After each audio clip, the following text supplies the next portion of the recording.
Hello, coolies, and welcome to Barca Live. It's a Champions League night. It's match day 4 of the league phase, and Barca are in Bruges to take on Bruge. Important game for Barca, looking for a third win in the Champions League to get into the 9-point club and looking to feed off of the positive energy Pablo Wolves high after the win against Elche. Good evening, Robert. Yep, indeed we are. I think we're at a crucial stage now in the league phase, actually, where you reach 4 match weeks in. With the 8 games, you can wait a bit more in match weeks 1 and 2, and you can just start to feel it a bit out. You can sort of see with the way the table's lining up now, I think actually only 2 teams have won 4 out of 4. So it's starting to take shape a little bit. So this feels like a little bit of a landmark point for Barca, that if they win tonight, put ourselves in a really good position to go on. We've got Chelsea away next, of course, so it does feel like a crucial game tonight. I thought we played well against Elche, better than, of course, we did against Madrid. Yep. So hopefully those positive sensations with Lewandowski on my back in the squad can help us get a big 3 points tonight. Well, we're seeing that the team arrived at the stadium in Bruges a while ago now, about an hour ago. And here is the lineup. Let's talk about it, because there are no changes to the lineup compared to the starting 11 that came out against Elche, and that means that Szczesny is playing in goal with Koundé, Araujo, Eric and Balde at the back. Cazadon, Frenkie de Jong in midfield. Ahead of them, Fermin as the attacking midfielder. Lamine Yamal, Rashford and Varane will lead the attacking line. So Hansi Flick sticking to the lineup that he put out there against Elche. A lineup that worked, and Hansi Flick talked about the positive energy, the increase of quality in training in the last few games, and he's sticking to that 11. Yeah, it's interesting that, actually, because we don't often see it with Barca, especially not when we're playing 3 games a week, that he sticks with the same team and with the options we've got. But I think it's a positive thing. I think, one, it says Flick is happy with what he saw against Elche, and he liked the way his team played. I think in particular he pointed out Araujo the other day and said that he played really well at centre-back, and that he praised him for that. And I think also you look further forward, we've had so many injuries, Robert, that we haven't really been able to do exactly what we're going to do tonight. So it's a positive thing for me. We can keep out the same 11 players, get a bit of rhythm together. It's important we do that. I'm looking at Cazadon, De Jong, who we imagine are going to have to play a good few games together now when Pedri's absent. So I think it's important. I'm really happy with it, and I think it's a strong Barca team. Well, the players are warming up, so let's take a look at part of that warm-up at the stadium in Bruges. There we go. I think it's important that these players get repetition as well, in the absence still of Rafinha, in the absence for the next few weeks of Pedri as well. If Hansi Flick found something that he liked against Elche, give them a bit of repetition. Of course, we've got options off the bench. We've got Lewandowski and Dani Olmo who will want to keep gaining minutes. Hansi Flick spoke yesterday about how their return has affected the quality in training. That was what I was referring to before. But I mean, the game against Elche was not a perfect game. It was not a Hansi Flick style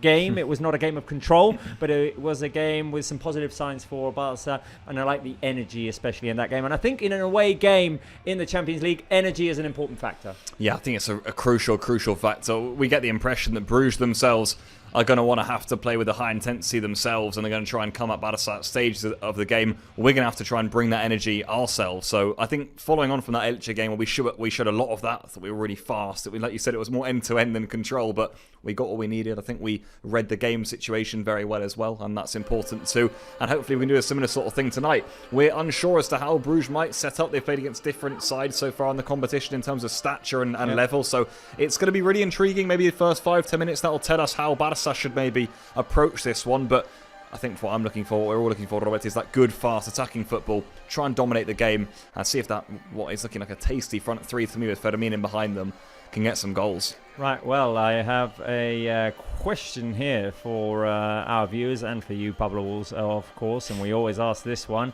Question is, who will be the key player? Who will be the key player? I'm giving you 3 options still in the absence of Pedri, Frenkie de Jong, who we praised a lot the other day in that game against Elche. Fermin, the hat-trick scorer against Olympiacos, the energy bunny as the attacking midfielder. Or Marcus Rashford, who scored again on Sunday against Elche. He's the top scorer for Barca in the Champions League, and he's proving to be an important addition to this team this year. This is a really, really tough one. I must say, I like all 3 of those players. I really do. This could be a Rashford sort of night, He's been good in Europe so far. 4 goals, if I'm not wrong. 2 against Olympiacos, 2 against Newcastle. And I also thought De Jong was excellent against Elche, and that his role is going to be even more important in weeks to come. But the man I'm going to go for is number 2. It's going to be Fermín López, because I think he, in this game, this is his sort of game. I'm expecting another Fermín goal tonight. So I'm thinking Fermín, for me, is the man this evening. I thought the most positive thing out of the game against Elche, in which there was moments of lack of control, Fermín is an energy booster. Fermín is one of those players that will help lead the press, help go for that loose ball and create that second goal for Ferran Torres the other day. Ferran is also an important player in that kind of regard. So yeah, I think Fermín is the option for me. Of course, as always before a game, Hansi Flick spoke to us. So let's go and listen to what Hansi had to say. Hansi Flick, good evening. Champions League is back against Bruges. Yesterday you said that you are expecting a very tough game. What kind of game do you expect? Yes, of course, like I said yesterday, I think in Champions League is different. They are at home very, very strong. So we have to give our best today. It's for us. We want to win 3 points, and we want to show that we go one step forward on Sunday against Elche. Also show it today. So it's important for winning 3 points. You are playing away from home against an extra motivated team. How important are the opening minutes? Always important, but at the end also we are also very motivated for getting 3 points. And the last one, today you have the chance to move into the top 8 positions. Is it a special motivation? Of course, but this is far away, so we have to think from match to match, game to game, and this is what we are doing. Thank you, Hansi. Good luck. You're welcome. Thanks. The words there of Hansi Flick prior to this game. Always tough to win an away Champions League game. And of course, Barca today with an opportunity to get into that top 8. Hansi Flick was with President Joan Laporta earlier this morning at a reception with Peñistas, with club members in Bruges. So let's take a look at that here. President Joan Laporta in that reception with the Barca fans in Belgium, and always a spokesman that gathers the attention of the culés, President Laporta? Yeah, absolutely. These are lovely images, because when Barca travel around Europe, it's always a great indicator of just how many fans we've got worldwide, and it's great to see the Peñista, like the fan club groups, if you like, that are all around the world, and great to see, that out in Bruges today, and then present here in Laporta too, and Hansi Flick showing up.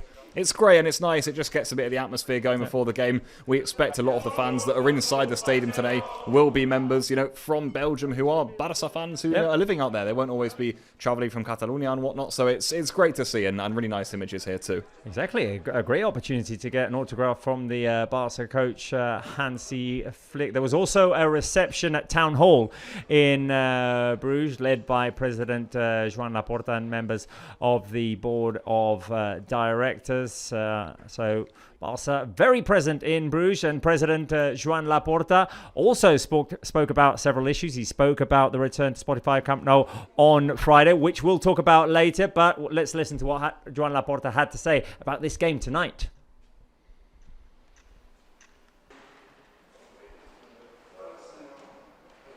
Home, el que diuen el Flick i el Lewandowski per mi és ell.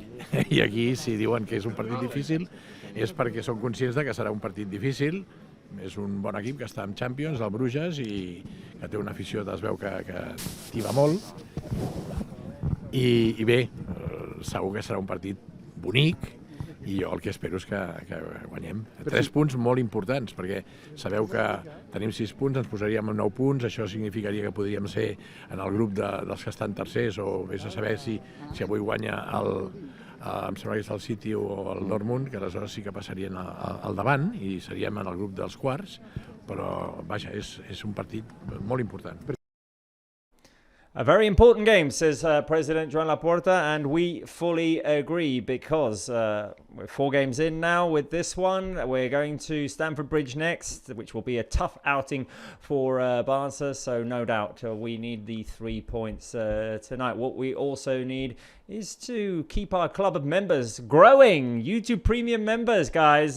Who's not a YouTube Premium member already? There are so many advantages. Why would you not be? There's early access to videos. There's members only live chats, members only live streams, members only videos. There's loyalty badges, and there's emojis. There's new emojis. Indeed. This is a There are special new day. emojis. You remember, guys, as members, we gave you the option to pick what the new batch of emojis was going to be, what theme it was going to be. You had cat emojis as an option, stadium emojis, anthem emojis as an option, but of course you went and voted for celebration emojis, guys, and they are in the live chat. They're available now for you. You chose, we created, and now they're available to you. So go ahead and use them.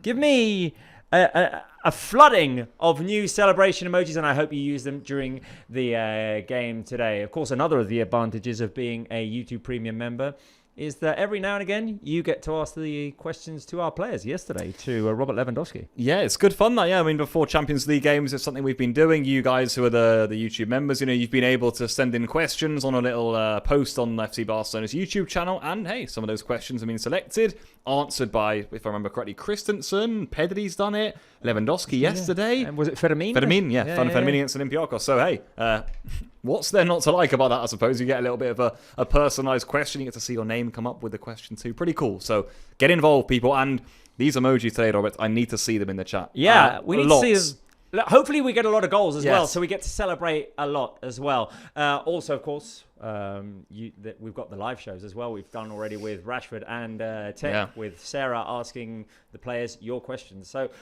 who doesn't want to be a YouTube Premium member? Come on, guys. Let's be serious. Another perk is that I'll give you a shout out later on, but that will be during the show because we need to talk about Barca's opponent, Bruge, here. Let's get their lineup on the screen just momentarily there with Yakas in goal, Sabe, Ordóñez, Michel, and Saiz at the back. Stankovic, Onyedika, Forbes, Van Aken, and Zollis as the three attacking midfielders, and Tresoldi up front. Presumably a 4-2-3-1. We'll see as the game goes by. This a team, Pablo, that's won at home and lost away from home. Simple as that. Yeah, I mean, and that could be dangerous for us. We know that this is the sort of side that will naturally be stronger at home. I mean, you're immediately looking at the top end of the pitch where Zollis has got a cracking record this season. I make it 8 goals and 8 assists he's got in all competitions. You got Tresoldi up there too, who's been really strong as well. So those two probably the ones you're looking for. Van Aken is a veteran. A lot of fans will probably remember him from years gone by for Bruges in the Champions League. So they've got talent in the final third. No doubt Barca will be thinking this is a game we'll want to have. Thought that we have to get the 3 points, and if we want to be in that top 8, I'm sure that Flick will be translating that to the players ahead of this game too. But we can't disrespect the opponents tonight. They started really well with that big win over Monaco, 4-1 they won. That is a statement win at home in all fairness, so that's a fair few goals to get in. They then have shipped for themselves 2 Bayern, so it's going to be an equilibrium to see as to what sort of Bruges we see tonight. You mentioned there, Robert, that they've lost the ones away and won at home, so hey, that could play a big role tonight. Well, you've got the Barca players warming up on your screens. Ferran Torres, Jules Koundé, part of that lineup. Same lineup as against Elche. Guys, you have to let me know from 1 to 10. Are you satisfied with that lineup? Are you dissatisfied? 10 the highest score, 1 the lowest score. One of the players in that lineup is Marc Casado, and we're going to listen to him right now. Marc Casado, bona nit. Torna a la Champions. Ahir destacaven Hansi Flick i Lewandowski que serà un partit complicat. Quin partit espereu? Totalment. Sabem que avui venim a un camp molt complicat. Ja ens ha explicat el míster que aquí la gent apreta molt i sabem que hem de fer un partit molt seriós, concentrats dels primers minuts per poder treure els 3 punts. De nou a l'11 inicial, 4 titularitats en els últims 5 partits. Sents, no?, la confiança del míster? Totalment. Ara mateix en el que penso ara és en fer un bon partit avui. Crec que tant jo com tot l'equip estem agafant molta confiança últimament. Crec que venim d'un molt bon partit i hem de repetir un partit molt bo avui per poder guanyar. Repeteixes doble pivot amb Frenkie de Jong. Com és això, de jugar al costat del futbolista neerlandès? Al final tots sabem que Frenkie és un jugador molt top i al final jugar al seu costat és molt fàcil. I ara ens toca jugar ell i a mi i sabem el que hem de fer per poder guanyar avui. Ja faig l'última, amb la possibilitat de col·locar-vos entre els 8 primers quan s'hagin disputat 4 jornades. Imagino que és una motivació especial. Està clar que és important col·locar-nos entre els 8 primers, sobretot per estalviar-nos aquesta eliminatòria de 700 de final. I al final són coses que l'equip no pensa, que l'equip només pensa en el partit d'avui, en el que hem de fer per poder guanyar, i en això estem concentrats. Molta sort, Marc. Gràcies. Gràcies.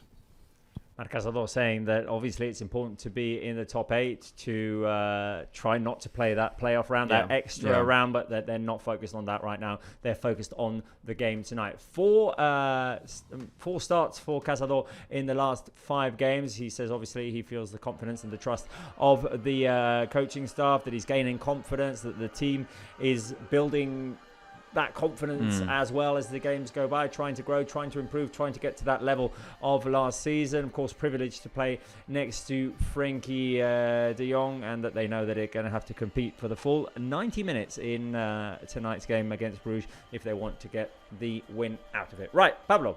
Yes. Shall we guess the player? Let's do it. I don't know why I'm a little bit nervous for tonight's one. I'm just wondering what you've conjured up for me. I try not to know at all what's coming here, so let's see what you got. Well, let's get it here on our screens, and you might have noticed that there's a new partner. Yeah, Amiri. Amiri in the formal wear for. I'm a big fan, by the way. For travel, for formal occasions. The players all dressed up for this one. Let's start with this first secret player. There we go. He's all suited up, getting off the plane. Look at that lovely Barca tie. I'm a big fan of the formal wear, I must say it already. Yeah, when they announced it the other day, I was like, that's smart, that's nice. It's very we're going to be seeing them on these European away days, of course, which is nice. That is incredibly difficult. I don't know if I'm the only one in this boat who's struggling with that one. I don't really know where to go. The first player coming to my head is Lewandowski. That's the name I've got in my head right now, but if I'm being really honest, I'm looking at the build, the frame, and it's looking pretty generic to me. I don't know if the chat are any better off than me, but I am a little bit. That's what my head's going with. Right. Well, let's with see. number 1. Let's see if the chat can give you a hand here, because I can tell you that Lewandowski is not the answer. Ooh. Okay. Lewandowski is not the answer. Okay. Let me just update the stream here. See if I can get a couple of answers from the chat. That is a tough Come one, on, chat. then. Where are you? That is a tough one, then, though, Robert. I've given my answer, but Kubarsi is another option I'm thinking, maybe. Okay, well, I will tell you that neither Lewandowski nor Kubarsi are the correct answer, because the player in that photograph is in the starting lineup today. Wow, okay. Starting Rashford? 0 for 3, Pablo. 0 for 3. I'll give you 1, 2, and 3. It was Ferran Torres. Brutal. Ferran the Shark. There you go. That's so tricky. I would be fair play if anyone got that, by the way. For me, that was just very generic, and I was just like, who knows? Who knows? Well, anyway, let's see if you have better luck with this next one. Where are we? Here. Okay, let's get the next one on our screens. That's the one.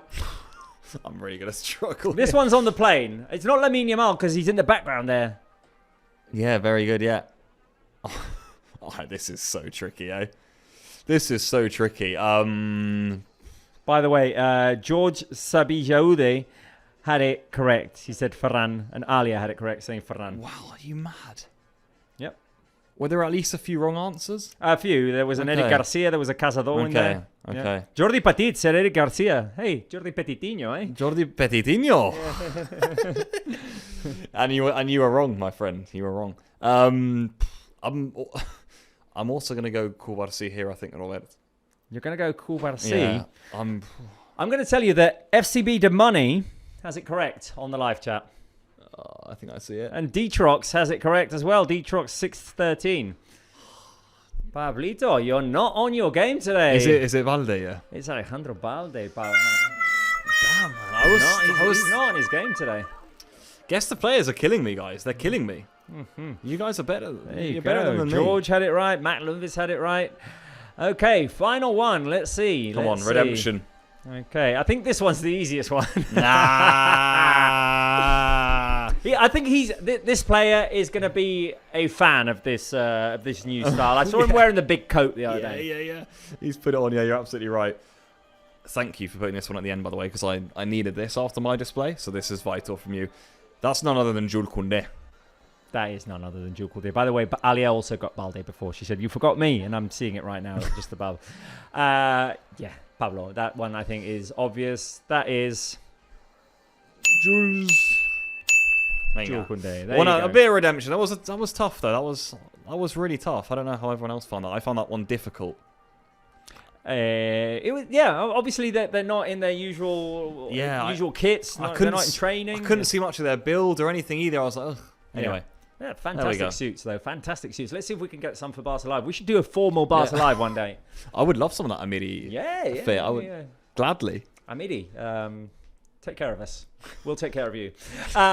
Okay, right. There's Barca's lineup on your screen with Szczesny in goal, Koundé, Araujo, Eric, and Balde at the back. Cazador and Frenkie de Jong in midfield. Fermin as the attacking midfielder. Lamine Yamal, Rashford, and Ferran in the attacking line. 1 out of 10, guys, or 1 to 10 rather. Not 1 out of 10. It's 10 out of 10 or 9 out of 10 maybe. But yeah, let us know your ratings for this lineup for you, Pablo. I'm going to give it a 9 again. I think it's a pretty perfect lineup. I also like the fact that we've now got options on the bench again. Those options, I mean, like Olmo, Lewandowski. It's exciting, you know, and we just got a bit more firepower in that regard. I like that he's repeated the team as well. I think it's good for continuity after the good display and win against Elche. So, look, I'm happy, pretty content with it, and I think it's probably the best lineup we could put out right now, with all things considered. Right. Have we shown the last clip of training of warm up? Let's do it. We can show the players warming up there, and there is Tech looking to keep a clean sheet. Let's hope it's tonight. Yeah. Hope it's tonight. Come on. He's had fantastic performances. He has, There's always one reason or another why a goal goes in. Yeah. Okay. While we watch the players finish warming up, let's go straight to our pre-game quiz because, we are sort of running out of time. We're 8 minutes away from the game. So, Pablo, I want to test you. I've gone through Barca's stats in this Champions League. I want to test you, the audience, of course, as well. So, I think this is an interesting pre-game quiz. It's actually based on this season's facts. It's not like history. And I want to ask the first question. With which foot has Barca scored more goals in this Champions League? So, that's 9 goals. The 2 against Newcastle, 1 against PSG, and 6 against Olympiacos. Quick answer, Pablo. Right foot, left foot, or is it tied?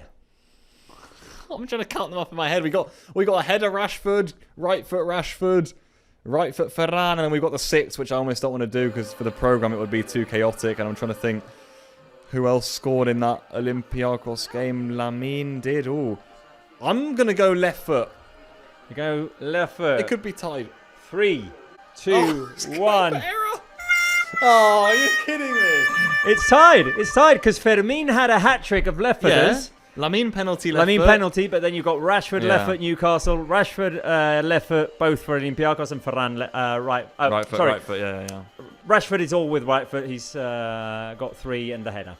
So, okay, there you go. That's a Mark Brown question for me, by the way. Well, I came up with it. 6 minutes, 40 seconds until kickoff. Who is the player with the most minutes in this Champions League season? Is it Pedri? Is it Eric? Is it Koundé? Is that a trick question? Because there might be an answer you think might be obvious, but there may be a trick in there. I don't know. Oh, Pedri was subbed off against PSG, right? Eric, has he played every game? I feel like Eric didn't. Am I being stupid, or did he play against Newcastle? He didn't play against Newcastle, I don't think. Not all. No, it can't be Eric then.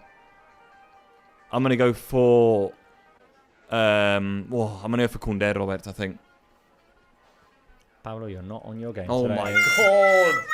The answer was Pedri. The answer was the obvious one. Pedri. He's the. I thought because Pedri got subbed off against PSG with some time to spare, and against Olympiacos. I don't know. That's what it said on the the stats that I was looking at. Aye. And I thought Koundé had. Okay. Deary me. Next one. Barca has scored 6 goals against Olympiacos, but how many shots on target? 6, 7, or 12? Could be 0 out of 3 here. I'm going to go 7. Is he right? Is he not? What do you think, guys? Is he going 0 for 3? Hey! He got it right this time. He got it right. Pablito got it right this time. Same as last time, eh? The first 2 incorrect and the last 1 correct. Have that. There you go. Right, well, we'll go straight to Guess the Score. I want to invite all of you to give us your score predictions. There we go. It's updated right now. I'm going for a 3-0. I'm going for that clean sheet. Pablo, you're going for a 4-1. Yeah. And in the VAR room, Marc Brau is going for a tight 2-1. What's wrong with him? Yeah, he's more pensive. He's more cautious tonight. I've gone 4-1 because I think we could actually score a good amount of goals tonight. I just think Bruges at home, it'll be hard to keep them out. But I like your thinking, clean sheet wise. We are more than due one, so let's hope tonight's the night. Guys, give us your score predictions on the live chat. We'll read some of them out. By the way, there's Marc Brau. There's Marc Brau taking care of the VAR room, our own particular VAR room, and we'll get the lineup back on our screens because the players are in the tunnel with 4 minutes and 20 seconds remaining until kickoff. And we're almost ready to go here. Yeah, not long to go. I'm also excited to see the atmosphere tonight. Let's see how good the atmosphere is tonight inside this stadium. Let's see what they bring. Mention how strong they were, obviously, against Monaco at home. See if we can cope with that too. Away European games are always a test. If you win your away games, you're going to be in a good spot, I'd say. Right, well, we've got a couple of predictions in the live chat already. Matt Lumbis says 4-1. Pirita Malaguita says 3-1 to Barca. Alia says 4-0 to Barca. And Pablo, I'm going to hand it over to you for game commentary. There is. Players out on the pitch then between Club Bruges and Barça. It's match day 4 of the Champions League phase of the competition. Barça going to be in their sort of luminous orange strip tonight, looking to get their 3rd win in the competition, which would hopefully, by the end of proceedings tonight, put them in the top 8 of the league standings. Robert's chance to continue on from that win against Elche, hopefully get the big win in the Champions League, hopefully see some good Barça football. Thoughts? Looking to feed off of that positive energy. Hi, Pablo. The game against Elche was not perfect. It was a back and forth game, but a game in which Barca showed signs of recovery. I liked the intensity. I liked the energy. I liked how they recovered the ball off of Elche mistakes, how they created, taking a look at the highlights, a high number of opportunities, of clear goal-scoring opportunities, which maybe we weren't aware of so much when the match was being played live. It felt a bit out of control at stages, but an important win nonetheless. And Barca looking with a lineup with no changes to repeat, to keep to stay on the winning track, and of course to get a 3rd important win in this league phase of the Champions League, potentially to get into top 8 positions. Yeah, well, good atmosphere inside the stadium tonight, as we can see here between Bruges and Barcelona. There, the coaches embrace Hansi Flick, looking to take his Barca side a step further this season, of course, after they got to the semi-final stage. The last time around, Barca beat Olympiacos 6-1 in the last game in the Champions League. Before that, they'd got a late sucker punch defeat against PSG. And Matchday 1 beat Newcastle 2-1 away from home. So they've already got 2 very difficult fixtures, you'd say, out the way. Feels that tonight could be crucial to set them on their way. Here's the Club Bruges lineup then. Jacques does starting goal. We expect a 4-2-3-1 saves Michele, Ordonez and Sabe across the back line. Going to be a midfield 2 partnership here of Onyadika and Stankovic. Veteran Van Aken in the number 10 role is going to be partnered by Svolis and also Forbes. Watch out for Svolis. 8 goals, 8 assists this season. Tresoldi's not done bad either too.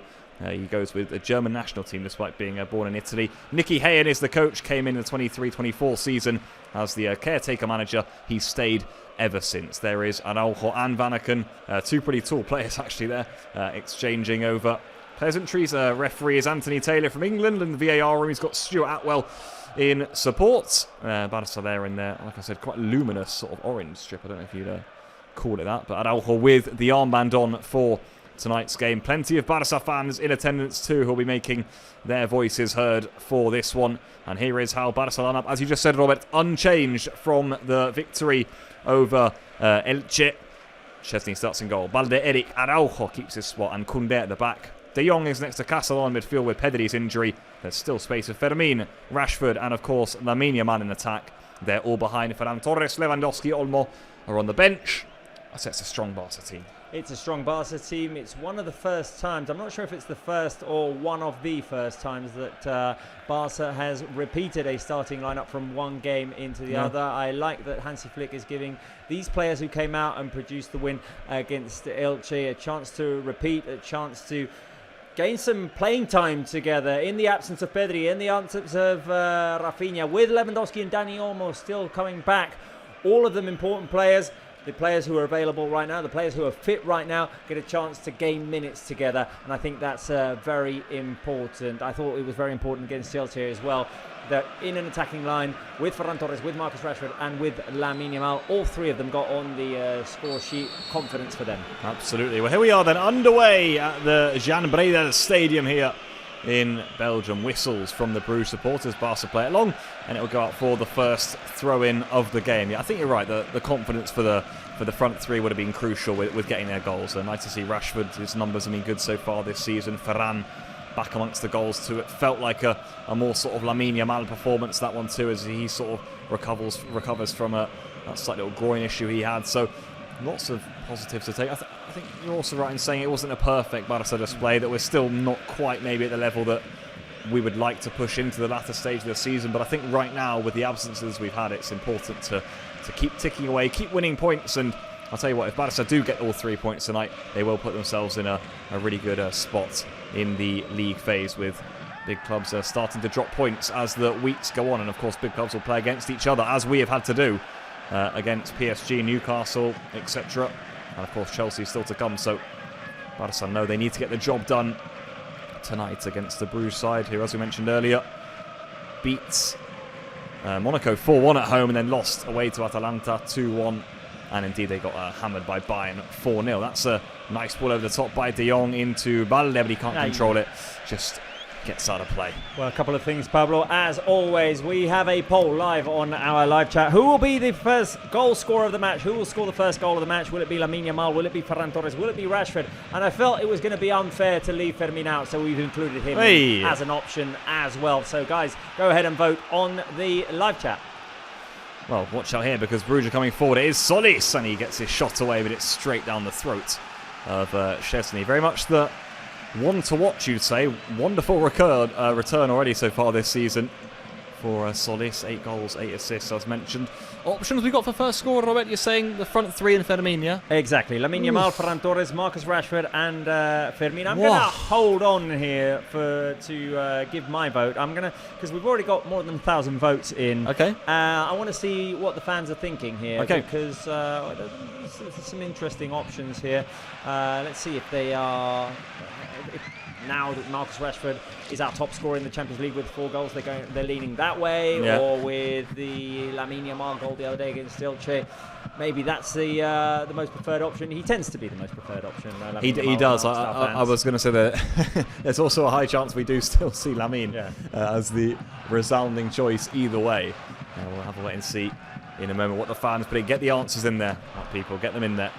Bruges coming forward again here, down their left-hand side. That's where a lot of the threat has come in the opening 3 minutes. That's not a bad ball in either, and well done, Eric Garcia, who was alive and alert at the back there. Tresoldi just cheering up the home fans who have enjoyed the start that their team have made here. They've been energetic, and that was a decent attempt, actually, and good defending by Eric. Nice intervention there by Eric, sliding in, clearing it away. Crucial, as Tresoldi was waiting in the background there. Throwing now on this far side. It was an important intervention from Eric. Anthony Taylor's going to let play on here. Long throw-ins, as is the way in modern football now, really. Yeah. Flicked on at the front post, headed away by Araujo. Just nodded down. And, well, I think these opening few minutes, Barca will do well just to let Bruges come out a bit. Yeah. Let them get out of their system a bit. Be careful. Navigate the storm. Exactly. And then start to dominate the game ourselves. Then start to dominate things and possession, and start to tap things around, as you would expect Barca to do tonight, of course. But you never know in Europe. I don't want to be late on my vote here, so I'm going to go ahead and vote for Ferran Torres. I want a sharp attack. Okay, Ferran from you. Oh, just 9% of the votes. You know what? I was leaning towards Ferran today as well, Robert. Yep. I'm gonna go with you and go Ferran. Okay, well, predictably right now, so far the most voted option is Lamine Yamal, 61% of votes. Second most voted, Marcus Rashford, 18%. Fermin, 11%. Ferran Torres, 9%. I'd also encourage our YouTube Premium members to, as well as vote in the poll, give us the emoji of the player who think is going to score the first goal, because we've got new celebration emojis, and I think we need to celebrate that by displaying those celebration emojis. Pablo, you were saying that the team has not performed at the level that they did last year. The thing that I've enjoyed, or not enjoyed, the thing that I like so far is that the players have acknowledged this. Once again, yesterday in the press conference, Robert Lewandowski said, hey, look, there are moments in football which there's no particular reason, but sometimes you're not at your peak level and you need to go ahead and win those games. And that's what Barca is trying to do right now, trying to get back to that top level, but in the meantime, keep winning games. No, I agree. I think it's really good to see that there's definitely that self-criticism from the Barca squad that they admit that maybe at times it hasn't been quite up to the levels, and the levels were so high, weren't they, last season, of course, as watch out for Fermin, straight through to the goalkeeper. And of course, I mean, the levels were always going to be hard to reach, and I know I sound like I'm making excuses, but I do think that the injuries is obviously a key part. It just naturally is. It's like if you take key players out of any team in the world, it's not going to be the same. You could do the same to Liverpool, to Madrid, to anyone, and of course it's the same for us too. I think we're going to have to catch our first offside of the game here, but we'll play it through for now. There's a chance for 1-0, and it goes into the back of the net. And, well, no Club flag Brugge raised. have taken the lead. Can you believe it? I could have sworn the flag would have gone up. But as it were, it's Club Brugge who've taken the lead here. I think it's Tresoldi who's got the final touch. And they have gone crazy and bonkers in the stands. And Araujo's adamant it was offside. I must say, I was pretty certain it was offside too. I could be completely wrong. As it stands, Club Brugge 1, Barça 0. Well, let's see if we get a replay, if this gets reviewed. It did look like there was an offside to start with there in the run. Is it Koundé in the background? Yeah. Is it Koundé in the background who's just one step behind Araujo and Eric? I'll tell you what, I mean, it's a tight one. It is tight. I'll tell you what, it's a lot tighter than I thought it was in lifetime, I must admit. Yep. I mean, even with the other defenders, Robert, I think you're right that Koundé's the one playing them on. I think just it's unfortunate that Szczesny almost just dives over it as well from Tresoldi. And credit Forbes as well. He got away really quickly. He's a talented young winger. If he's done that correctly, he's timed it to absolute perfection. Not the start we wanted. Bruges have been pressuring early on and the goal's been given. The goal has been given. Club Brugge 1, Barça 0.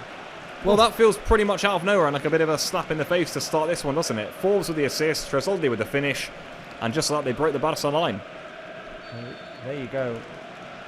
There you go. Not the start we would have hoped for, but we've seen this team react many a times this season. It's an early gut punch. Yeah. But I mean, nothing needs to change here. It was 7 minutes in. The only thing that needs to change is my score prediction because I was going for a clean sheet. Yeah, the clean sheet is out the window. I was about to say that, yeah. Again, it's out the window, unfortunately. My 4-1 is still alive. How we take that at this stage in the game. I must say, credit Bruges. They've started very well, and they have. Yeah. Koundé has done well to just about to deal with that. And we saw Elche start well the other day, by the way, as well. So careful here. That's a nice pass by Lamine. They are pressing high, and there's space in behind. There's Ferran Torres. It's 1-1, and just like that, Barça level. Ferran gets the first goal for the Culés, and we've added 2 goals in the space of 2 minutes. Club Brugge 1, Barça 1. There you go, Ferran the Shark scoring in transition. Barca paying back with the same in the same way that Club Bruges did in space. It's a nice pass by Lamine Yamal. Fermin quicker to get there. Ferran not offside as Fermin plays it in, and that's a nice finish with the keeper coming on to him. Barca equalised. Barely didn't give Bruges any time to celebrate that they had taken the lead. Well, there you go. Out of absolutely nothing almost, though. Brilliant from Fermin, I must say. The ball through to him from Lamine was excellent. And credit Ferran. Once he was in the finish was really cool. Bang on side. And you were just saying, Robert, that Elche started well. They pressed upfield. What Elche also did was leave spaces in behind. And Club Brugge there maybe a little bit naive, could you say, to go 1-0 up and leave spaces against a team like Barça. Well, it's exactly what they did. They were pressing up high. And, well, Barça made them pay. 2 goals in 2 minutes here. And, well, watch out because here come Bruges yet again. Koundé gets in the way. And the flag is still down. Well, I didn't get my score prediction right, but I did get my first goal prediction. Yes. My first goal prediction right. It was Ferran Torres, the Shark. Once again, top scorer for Barca this season in all competitions. Ferran Torres scored against Paris Saint-Germain. He gives Barca the equalizer today here in space. Barca giving Bruges a taste of their own medicine. And we're back in it. Pretty similar goals, actually, in a weird way. We just had an eye here as well. Fermin with 3 assists in a row now. Good to see him not only getting the goals, but getting the assists too. Very good numbers already this season for Fermin. The way he got away into space there was brilliant. And yeah, I mean, we like Bruges caught us a bit cold. Well, we just hit it straight back at them. They often say you're at your most vulnerable when you... Is that for me? That's for you, probably, yeah. Get that on me. They often say you're at your most vulnerable when you've just scored a goal. And, well, that's exactly what happened to That's Bruges. exactly what happened. They scored. They gave Lamine the thinking time to play that pass through, like Eric Garcia's just played it through to Rashford. Well, here we go. Marcus Rashford, good control. Inside to Ferran. Oof, Koundé. It's just on my hat. Here is Lamine. Now Koundé. Is there another goal for Barca? Jules Koundé. Pull back and steered away at the front post. It's going to come back in here, though. Oh, and it's off the post, I think, from Fermin, who must have thought he'd found the far corner there. Well, we had a cracking start here. Still 1-1. There you go. How about that for entertainment? 10 minutes in, 2 goals in the game, 1 for each team. Fermin's just hit the post with a beautiful left-footed curler, by the way. What a curler. Fermin. Wow. By the way, Marc Barão is giving us the assist. 3rd consecutive assist for Fermin. He had 2 in the game against Elche. Although, we did debate in the Rashford goal. Yeah. Does that count as an assist? Because Rashford does a lot of the heavy lifting there. He does, yeah. I suppose it doesn't touch anyone else between Fermin and Rashford and goal, so it's his assist. It was a good switch, to be fair. But it was a great switch, but how many touches can the scorer have? Well, you can do a Busquets to Messi, can't you? Yeah. Well, here comes Rashford again himself. Now Balde, lightning quick starts this game. Balde, Rashford! Over the top of the crossbar. Barca really starting to up the ante here. Chance after chance now. We've had a frantic start in Belgium here. I love this reaction from Barca. A goal, 2 clear-cut opportunities. 1 for Fermin, 1 for Marcus Rashford. Just off target there. Left-footed shot right over the crossbar. Hansi Flick has to be satisfied with the way that his team has reacted here. By the way, guys, I've seen some sharks in the live chat. Nowhere near enough. Not enough. Give us some shark emojis to celebrate the Tiburon goal. There you go. There it is. Araujo for Barca. Marc was just telling us, I said it before, but I will say it again. Ferran Torres, top scorer for Barca in all competitions. Hang on. Here comes Balde again. Well, he's creating a lot of space for Barca on the left. Rashford, Ferran trying to get it back to Rashford. Falls for De Jong. Well, that seems to be a way in, doesn't it, for Barca right now? Yep. Linking up between Balde and Rashford. Already linked up on a few occasions. Now Lamine's going to try and do a similar sort of thing on the right-hand side. He wants to join the party. Lamine, De Jong, Rashford. Oh, the run was made there by Fermin. De Jong delays it. It's patient build-up from Barca, but I think they've got Bruges where they want them right now, in all fairness. I think Bruges will be a little bit shell-shocked by the Barca response that was so impressive, as you were mentioning. Just come straight back at them, and that is exactly what you want to do when you go a goal down. Yeah, Flick wouldn't have been pleased with the way we conceded the goal, but he will be delighted with the way we've come back into this game. I like the movement up front as well. We've already seen Lamine drift towards the left a couple of times, drag his defender along. Ferran Torres and Marcus Rashford very mobile as well. Fermin's always going to give you that mobility. This is not static in any means. By the way, Lamine Yamal, wow. Lovely piece of skill from Lamine. Absolutely sold the fullback there. And his cross is going to be cleared away for a throw-in. We're going to get a closer look at it here. I mean, check this out. It's so simple, but... so smart. Yet so difficult. Yeah. Pablo, we ask, they deliver. Look at all those sharks. There you go. Full of them. And is that a Fermin I can see in there as well, yeah? There's a Fermin, there's a Comandante in there. I'm a big fan of the celebration emoji. So well done to all of you for voting them, because now we can get them in the chat as much as we like. But get the sharks in, get more of them in. Come on. Look at them. Get more sharks in. Ferran Torres, once again, the equalizer. Marc, how many goals total this season? Ferran? It's a 7th goal, eh? So 2 in the Champions League, 5 in the league. Yeah, that's right, because after the Elche game, Fermin and Rashford all tied on 6. So now Ferran goes above them on 7. This is Eric Garcia. And of course, they're missing the Lewandowski goals compared to last season. Of course, the Rafinha goals as well. But it's good that they're sharing them out. Rashford, Ferran, Fermin. The Lewandowski and Rafinha goals will come sooner or later in this season. Levy yesterday said, well, I probably won't be able to make the total mark that I had last season. But my goal is to at least try to equal the goals to minutes ratio, which is an interesting way to see it. Yeah, nice. Yeah. I mean, we'll take that if that's the case, because it was very impressive last season. Again, Balde and Rashford are linking up on the left-hand side, and there they go. Like two little menaces in the Bruges area, and Balde can't quite get his pass through to Ferran. They're causing havoc, those two. Alias pointing out that's a Ferran emoji, by the way. So they're both standing in the commander position. There's a slight difference there. I mean, we're seeing it on a small screen. Sorry, Alia. My eyesight's let me down there. Apologies. Yeah. No, mine did too. By the way, 75% possession for Barca, so a completely different start to the one against Elche. Yeah, completely. Yeah, you're right. Yeah, Bruges have started well, and then they've got in their hole really. Here comes Fermin again, and behind for a corner. You can just tell the stadium's been hushed a little bit too. Bruges a little bit shocked right now at the Barca response, which has been very strong indeed. And right now they're just sort of holding on and attempting not to concede the second. Barca just a bit overwhelming for the Belgian side right now. They're coming from all flanks. Lamine Yamal, Fermin making runs in there. Ferran active inside the box. Balde and Rashford linking up on the left. Referee's just going to have a word with some players inside the penalty area, but it will be Lamine Yamal to swing in this corner. How Hansi Flick would love a second Barca goal so early onto this one to put the Blaugrana, who he almost can't call them Blaugrana, with the kit we're wearing tonight ahead. Here is Lamine. Araujo waiting in there. Yeah. Hand up from the 18-year-old. Cross, well, didn't beat the first man, went into the front post, and the players were at the back post, really, weren't they? And as it were, Bruges were able to clear that. And watch out, because here comes Forbes again, and they're in a 2-on-1 situation. This is very dangerous indeed. It's Forbes, he's 1v1, and he makes it 2-1 to Bruges. Well, I can't believe it. One end to the other, and the Belgian side are back in front. Forbes is causing havoc on the counter-attack. It's 2-1 Club Bruges. Barca exposed this time in space.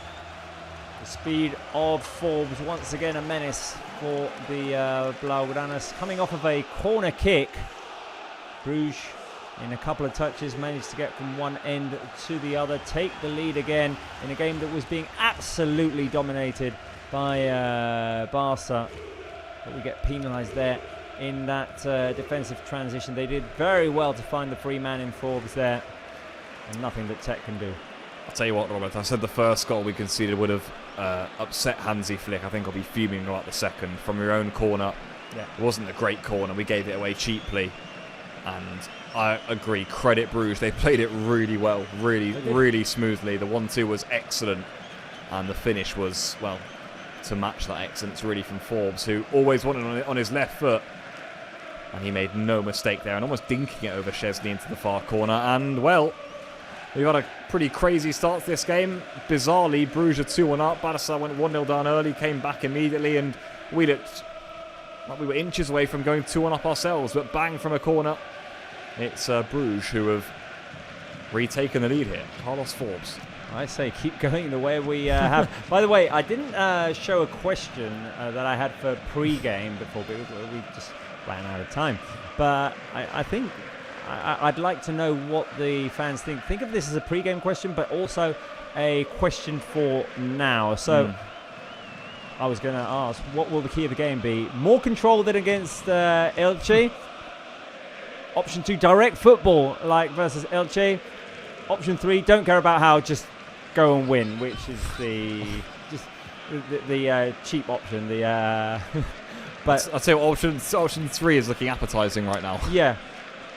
But yeah, no, because I'm sure there were fans that actually enjoyed the approach, the direct football, the back and forth, trying to catch the opponent team in space. I tend to like more controlled games, ones in which Barca dominate through possession, and then with the quality they've got up front, manage to be decisive. So I would say option 1 for me. But I guess. Yeah, we could do with more control. I mean, we conceded 2 is the bizarre thing, obviously, inside 18 minutes or so here. 3 is staring at me. When you're 2-1 down, obviously, you think win, don't matter how. I'm already seeing some relatively direct football from us. It's going to be different because now that Bruges are ahead, they've sat in. Elche were leaving spaces. We were able to play quite fast and through them quickly. But we're still playing quite fast up to our frontmen, which I am liking, and it's getting us good chances. So I think more of that too, more of number 2 for me as well is what I'm hoping for tonight. And I think we've seen it already so far, actually. What we're seeing in this game is that Bruges are not going to compete for the ball for Barca. They'll happily sit in the back there and let Barca have all the possession. Tell you what, Barca have moved it really well here, and Fermin couldn't quite get in behind. That would have been an own goal. Bounced into the hands of goalkeeper Jackers. Risky clearance. I mean, what I'm happy about, Robert, I suppose, is that Barca, we're playing good football. We're playing very good football. We're playing good football. We're playing good attacking football. We're hurting Bruges in behind for sure. You can tell they're worried about us when we come forward. But, as it were, it's them who...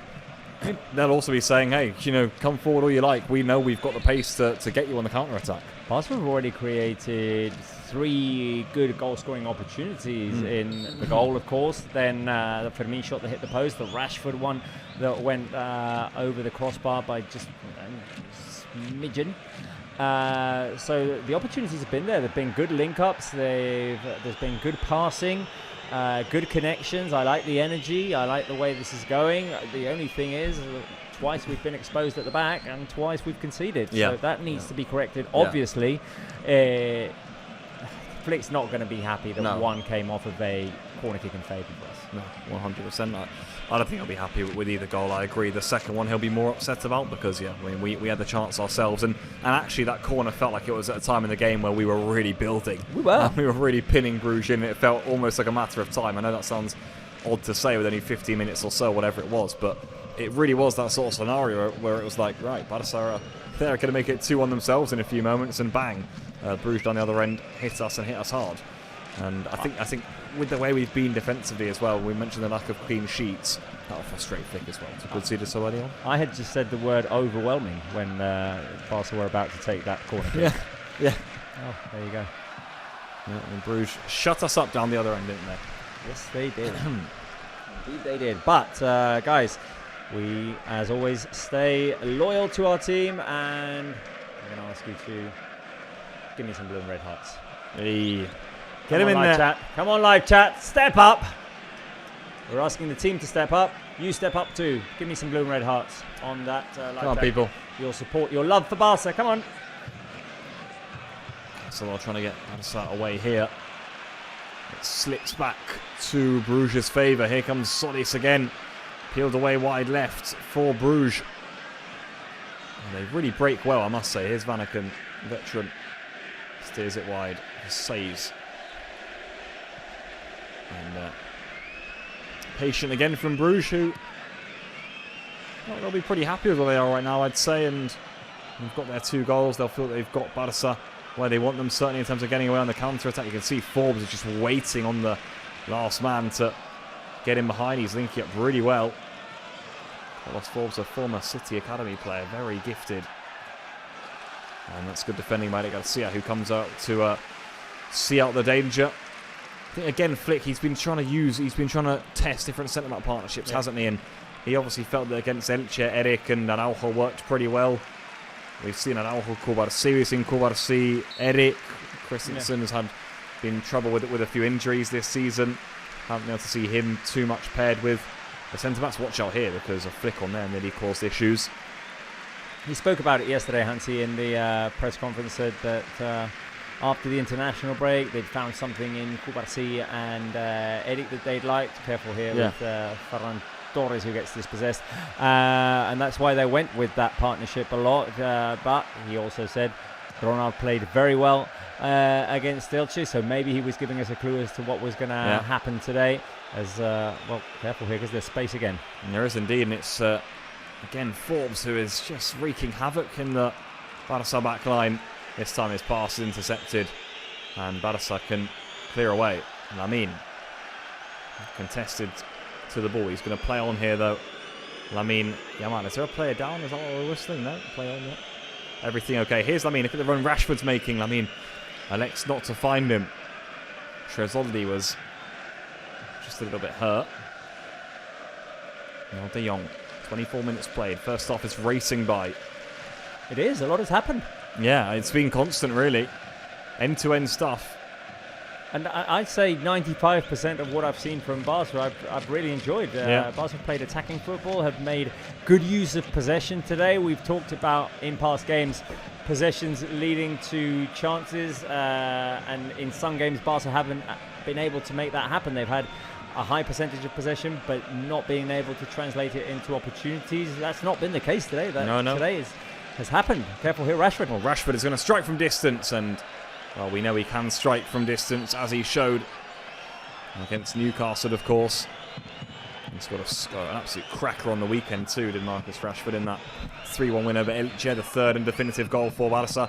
That one's slightly more wayward and slightly more hopeful, I'd say, too, in his attempt from that sort of range. Probably just going to try something different, because in all fairness, whilst Barca have created chances, Bruges have sat back in well, actually, since their second goal.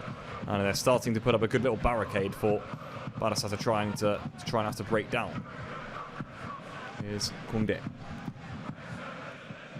It is all Barca in terms of the possession in this one. Balde now.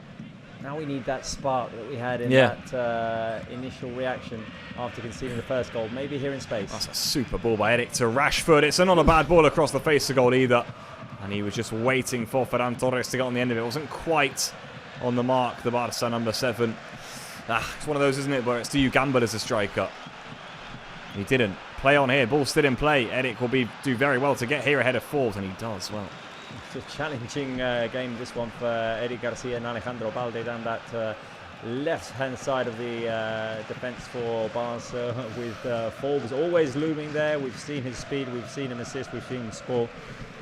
It's going to be an absolute challenge for them today.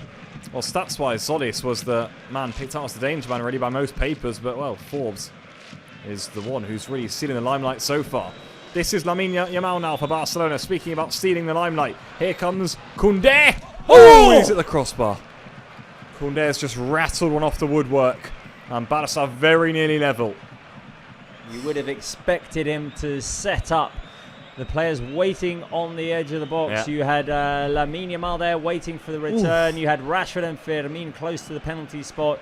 Koundé just whacks it onto the crossbar. I think that should have been a corner kick. It came off of the fingers of the keeper. I agree. I was going to say. Gets a touch on it. He got a touch on that, Jackers. Now I think he did, yeah. And that's what some of the Barca players were saying. That was nice. That was better, though. It's pretty simple overlap from Koundé. Nice little cutback from Lamine. Set him up. And he crashed it off the bar. We know he can strike them from range. Well, so that's the 10th time Barca have hit the post or woodwork, I'd imagine, this season, as that one's come off the crossbar. Not counting the Rashford goal the other day, I assume. Here is Araujo. The thing that's encouraging me in this game, Pablo, is that Barca seem to be finding ways in with relative ease. Yeah. They're not having to work so hard for it as in previous games. I think that Bruges have definitely shown us that they can be a threat with space, with speed on the counter-attack. But they're also showing vulnerabilities at the back. Lamine Yamal and Koundé are combining well on the right. Rashford and Balde are combining well on the left. Ferran and Fermin are finding openings down the middle. So it's encouraging to me that at least Barca are not crashing into a wall as we've seen in previous games. Yeah, definitely a lot of encouraging signs for Barca. It's not been one of those away Champions League nights where you just can't find a way in, not at all. Barca have been knocking on the Bruges door. If anything, just frustrated right now, and more than anything, they're frustrated the way they've given up the goals down the other end. I mean, attacking-wise, it's been pretty lively from Barca. And here comes Rashford again. Oh, when it got away from him, he thought he was foul. Anthony Taylor says no chance. And now, well, you know what comes next. It's a Forbes breakaway. Well done, De Jong. Got in there quickly. Did well. Forbes is hurt. I think De Jong got a bit of a whack of his ankle too. It's really hurt, but De Jong's adamant there was nothing wrong with that.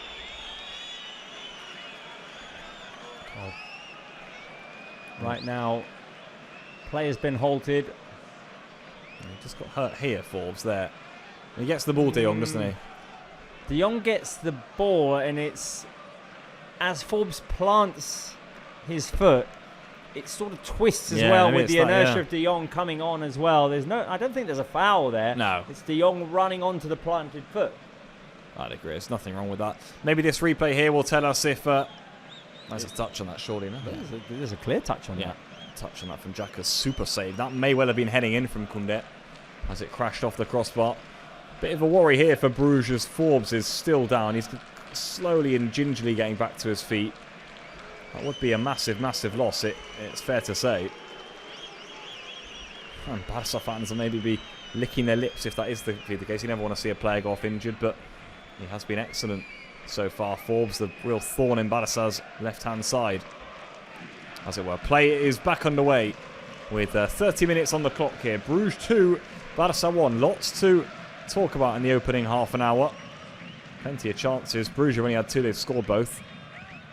Barca themselves have come close on a few occasions. Fermin's hit the post. Koundé's hit the crossbar. Rashford had that left-footed shot that went over. All of that apart from the Ferran goal. I mean, you can fall into the trap of comparing what's happening in this first half with the one against Elche. I think it's two completely different games, two completely different approaches from our opponents. Elche went at Barca, wanted to play the two a two, like we say here. They wanted to play the same game. They wanted to compete for possession, and they had the Barca players running after the ball. This is not the case here. This is Barca absolutely dominating possession, 79% of it in this game, creating opportunities off of it, but Bruges caught us twice. In space, with Barca committing players forward, Bruges have made the most of their speed, the space in behind Balde, Eric Garcia, Araujo and Koundé. One off of a corner kick, probably not the best defensive transition from Barca off of that corner kick after losing the ball, but there's no comparison really with what's happening in one first half and the other as Lamine gets tripped up now. And Taylor right on the spot there, he spotted it, booking in the first of the game, I believe that is to Robert, to it's going to go to Onyedinka, isn't it? Yeah, there you go. So first booking goes to Club Brugge. Nice little give and go between Koundé and Lamine, and well, Lamine just too quick, just too speedy. Got away from his man. Decent free kick position here for Barca. Good set piece opportunity. And I agree, this is a completely different game to the Elche one.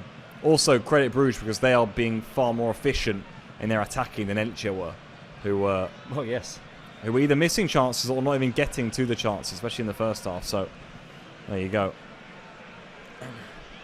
Let's see here, because we know what happened off of the last set piece. We also know that Barca this season have managed to score from dead ball opportunities. Marcus Rashford seems ready to deliver here. Koundé, Araujo, Eric waiting inside the box. I'd imagine he's going to cross this. It looks like he's going to cross this, Rashford. We'll wait and see in just a moment. It's Rashford who's over it for Barca then. 32 minutes played. In by Marcus Rashford and easily cleared in the end of the back post. Didn't find anyone in Barca colours. All the way back to Szczesny it goes. So it wasn't to be from that particular set piece chance of Barca, who maybe now will try and launch an attack forward with De Jong.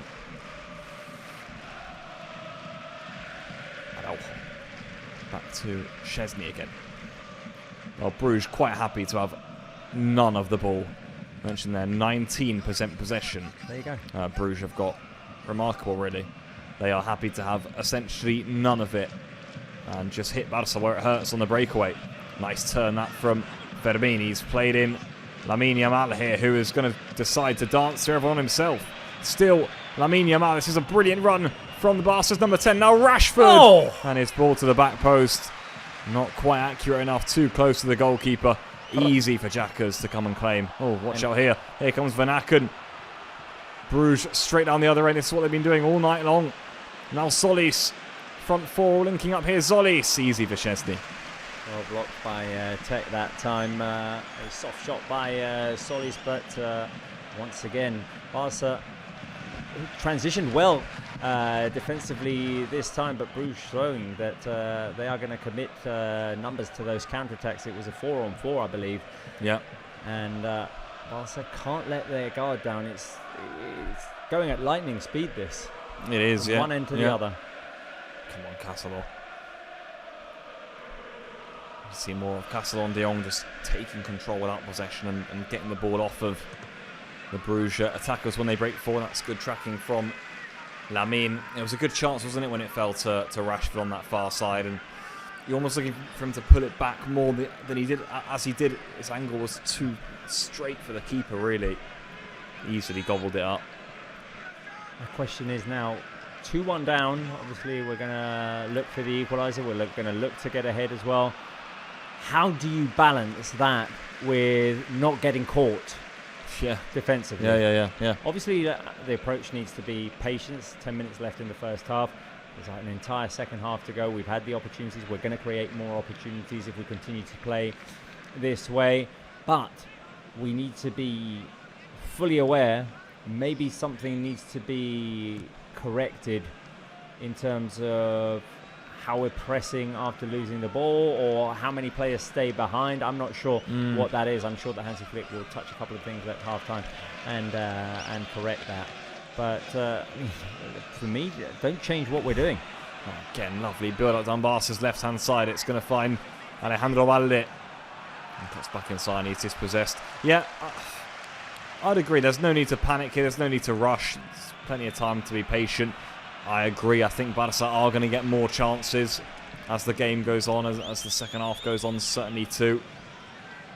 Just about being patient. I mean, it's a tricky one to balance because with the way we attack, with the numbers we put forward, we're always going to leave ourselves exposed. And when you're up against a side as good as Bruges at counter-attacking as they've shown, it is tricky. Here's De Jong. There's not much space for Barca to penetrate at, I must say, in the Bruges back line right now. They're really compact back there. And De Jong now trying to shuffle on through to Koundé. Laid off for Lamine. Now De Jong again. Araujo's going to switch play here to Alejandro Valde. Trying to cut inside. Eric. I like that Barca are not rushing this though. Yeah, it's very patient with the ball. Yeah. Very patient, waiting for the opening. They found it, they'll find it again. Lamine looks sharp on the turn. Lamine looks sharp on the turn. Knowing when to speed up. Now Rashford. Oh, we'd love a Rashford goal tonight. His switch is good to Lamine. He's plucked that out of the sky nicely. Lamine. One way then the other. Still Lamine Yamal. It's Koundé who's in again. It's going to fall to Casado. And in the end, well, Baldes won that one back off Forbes immediately. The Barca avalanche is still here. It's Rashford. Clever attempt. Xhaka spills. Cleared away. Looking for that near post finish once again. Marcus Rashford. The Marcus Rashford classic. It's becoming. He scored the 2 against Olympiacos, looking for that low near post shot. And almost surprised the keeper Xhaka's there. Pablo, I want to get the audience's opinion on this. Yeah. Thoughts on the first half? Is your focus that we're too exposed right now, that Bruges have hurt us too much in space? Do you like the way we're playing, or is the approach just patience, no panic, keep going, which is sort of linked to option 2? I like all 3 options, I must say. Yeah. I agree, we are too exposed. As Lamine takes it past his man again, it doesn't find Rashford. Here comes Balde.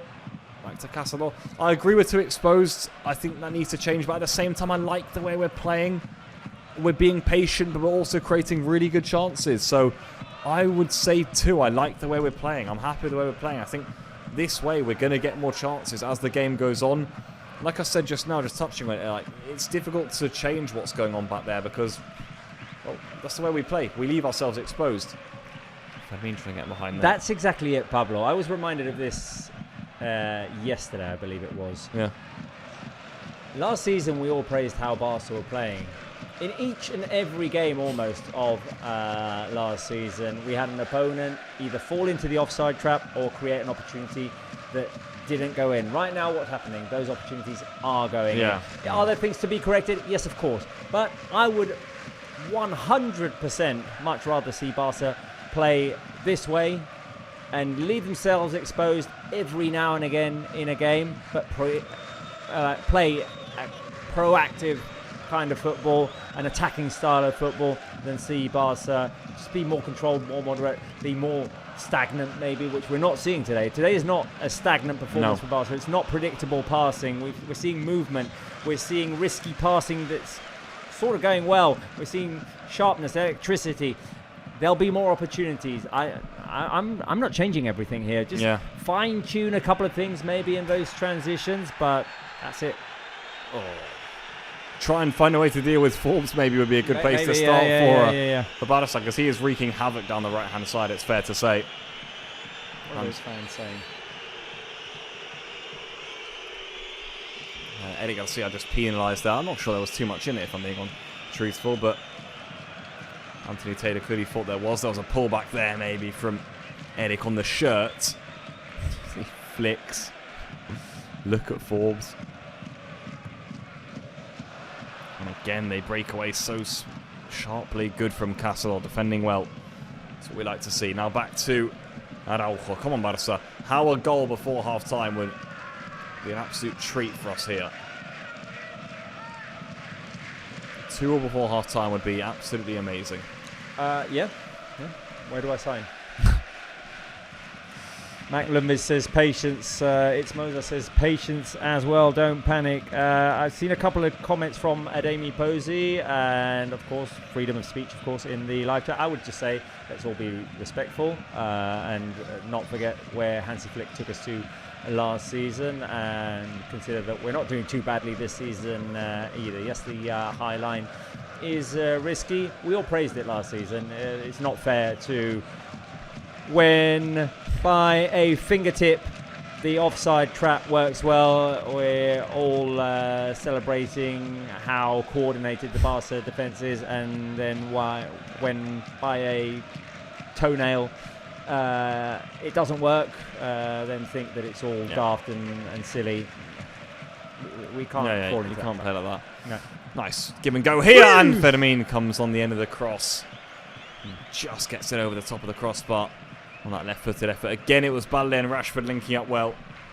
Fine margins keeping Barca out here from getting themselves back in the game. Oh, I'll tell you what, Fermin from there often finds the back of the net. It's not an easy finish, but he's a player who's got that in his locker. There's Simon Mignolet in the crowd. He's injured. And Jan Vertonghen's there too. Mignolet, normally first choice keeper for two Belgian icons. Normally first choice keeper for Bruges. Injured right now, which is why Jackers is in between the sticks. And we just saw Lewandowski on the Barca bench too, who you get the feeling, whilst it remains 2-1, Robert, will be very eager to see himself onto the field in the second half. Nice win back in possession there. Here's Marcus Rashford. Is this 2-2 for Barca? Rashford gets it stuck under his feet. Still Rashford. And he's still going. Just got it a little bit caught up, Rashford, off to what was a good chance for him, really. Now Casado. Bruges back in numbers now. De Jong, Casado. Wide here for Koundé. This is Lamine. Lamine Yamal onto his left foot. Stands up, says. Can he get it through a gap that almost wasn't there? The answer is no. And well, now Barca will do well to stop the Bruges breakaway. No foul, no foul. Foul given. Right, what is the score going to be at half-time is the question we're asking you. 2-1, is it going to stay this way? Are Barca going to equalise, or do we get 2 goals somehow? Assign 2-2. I would love 2-2. I'm going to go 2-1 because I think the goals are going to come in the second half. Okay. I think Barca are going to make the comeback in the second half. That 3-2 at the bottom there, it's coming, but it's coming later. Isn't it a great thing to, when you need goals, have the top scorer of last season as an option to come off the bench? It is, yeah.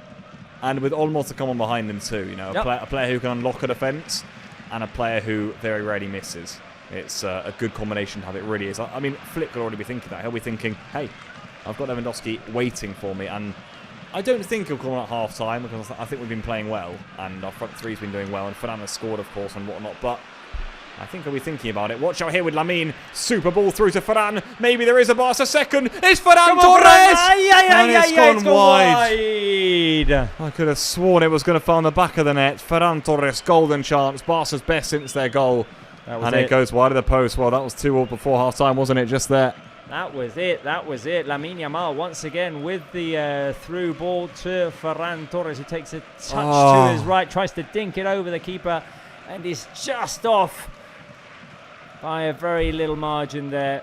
Inches away from scoring the equalizer, from scoring his second goal. It's a quality finish, or a quality way to get it past the keeper, but it goes just wide. That was the equaliser for me. That was it. That was the 2-2. Oh, that was the chance, wasn't it? Yeah, that's a big chance that's gone begging for Barca. What a piece of play by Lamine, by the way. Yep.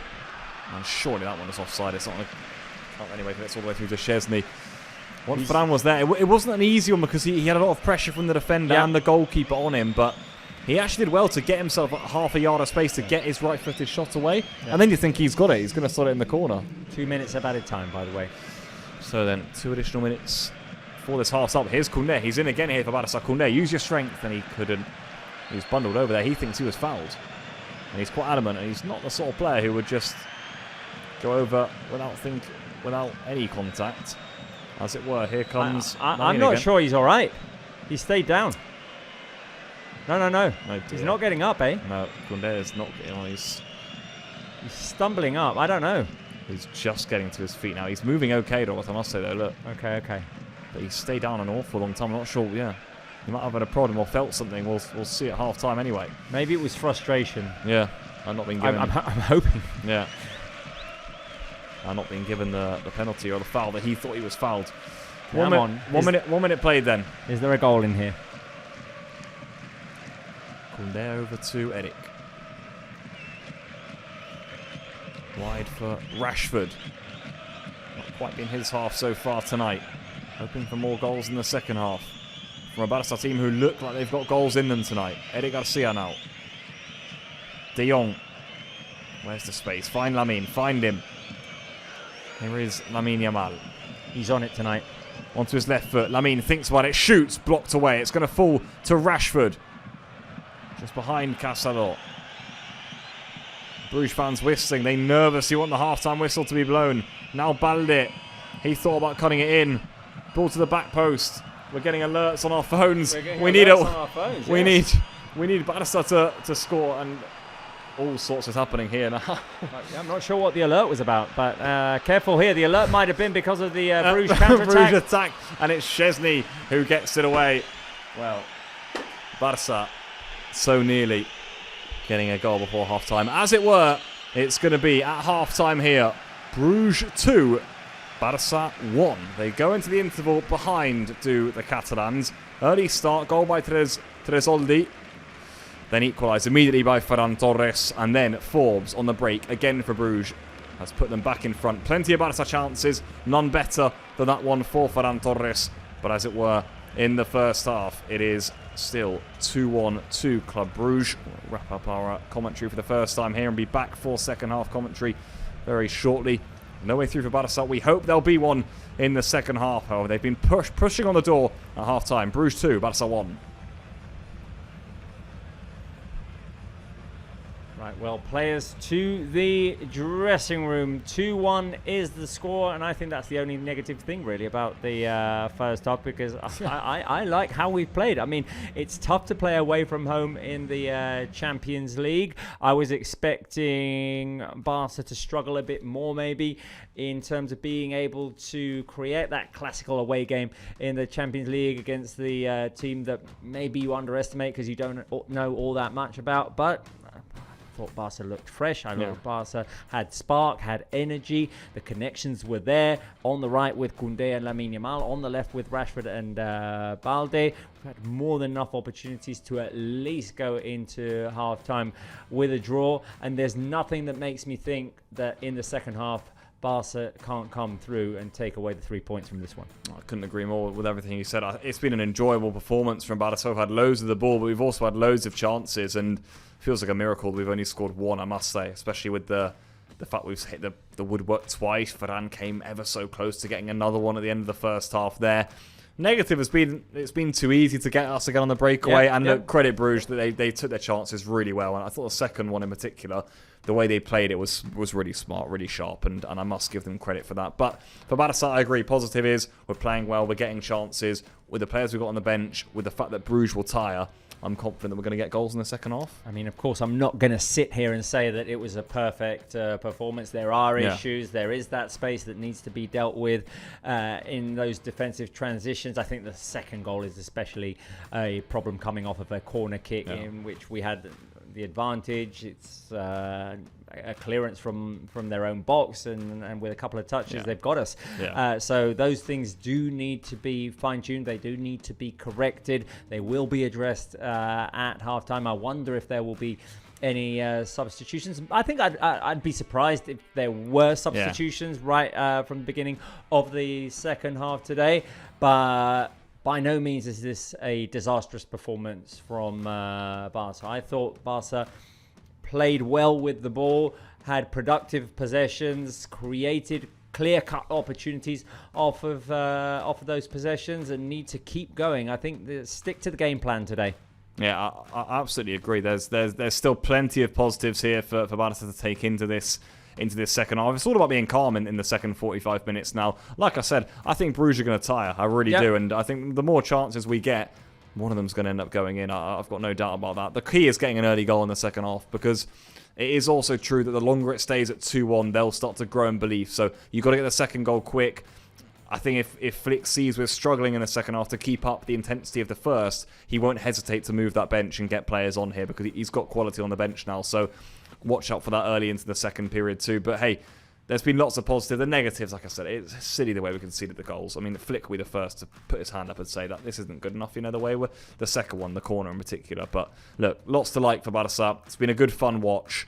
We're playing good football, I think, away from home, actually, in what's not been an easy setting, actually, because Bruges are sitting really deep and not taking any possession. So not easy to create chances in that sort of regard, and we're doing it quite well. Players are looking sharp in attack. It could be one of those games in which you're just like banging your head against the wall when you're struggling against a Getafe-like approach. But that's by no means what is happening here. There have been clear chances. We've hit the post or crossbar twice in this game. We've had a couple of close calls as well with Rashford and Ferran. So I'm fully confident that today Barca can turn this around and get a good result out of this game. Right, Pablo, have you prepared a halftime quiz? I have a halftime quiz for the people. You need to get 5 out of 5, my friends. The halftime quiz from the Quizhead, Pablo Bulls, for you. We'll be back with the second half.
Well, there you go. The halftime quiz. Who got 5 out of 5? Raise your hand on the live chat. Don't lie. We'll know. Yeah. We'll know. We're keeping an eye on And it. don't cheat during it either. No, exactly. Yeah, don't be on Google or whatever search engine you've got while you're taking part in the halftime quiz. That's no fun. You have to test your knowledge. Come on, I know. I don't want to see any. I don't want to see any cheating in the chat, please. So, if you got 5 out of 5, well done, or 4 out of 5. They're good scores because some of them are tricky questions. So I don't want any cheating there, people. Okay, so hopefully none of you did. But well done for playing along again. Well done for playing along again, and hopefully you did well.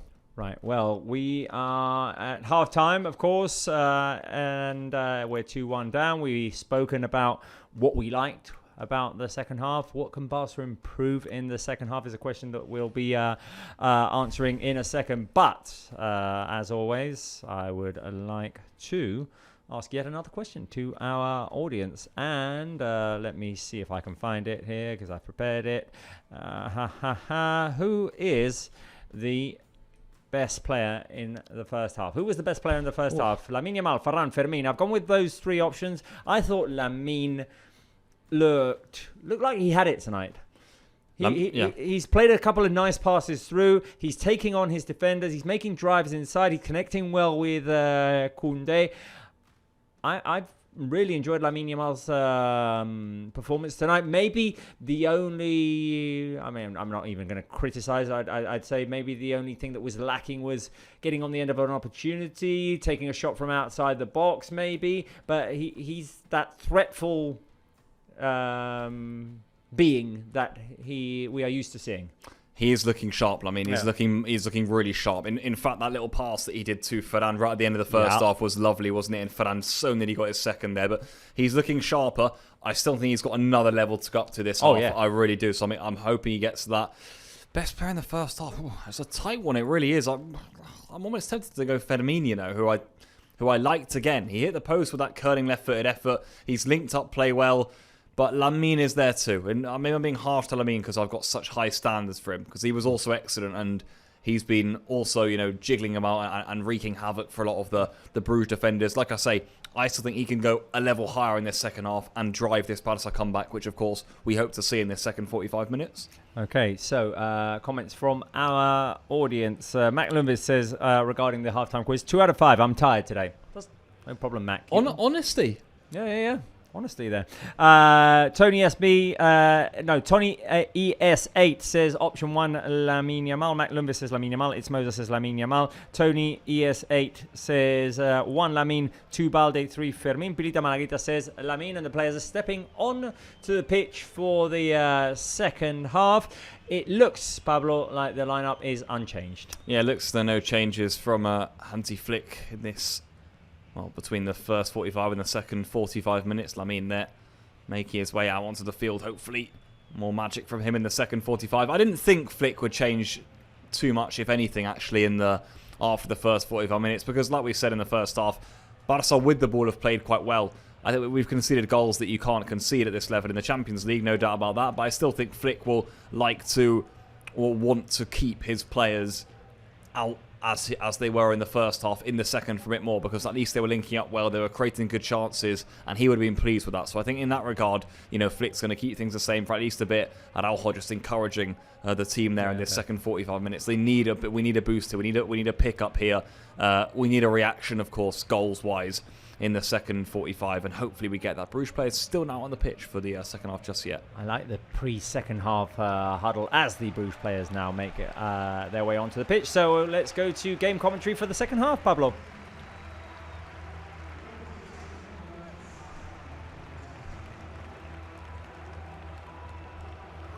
There is Hansi Flick retaking his spot on the Barca bench for the second half between Club Brugge and Football Club Barcelona. It is 2-1 to the Belgian side going into the second 45 minutes. Goals for them from Tresoldi and also Forbes. Forbes, the latter, he's been excellent. A real thorn in Barca's side down Bruges' right.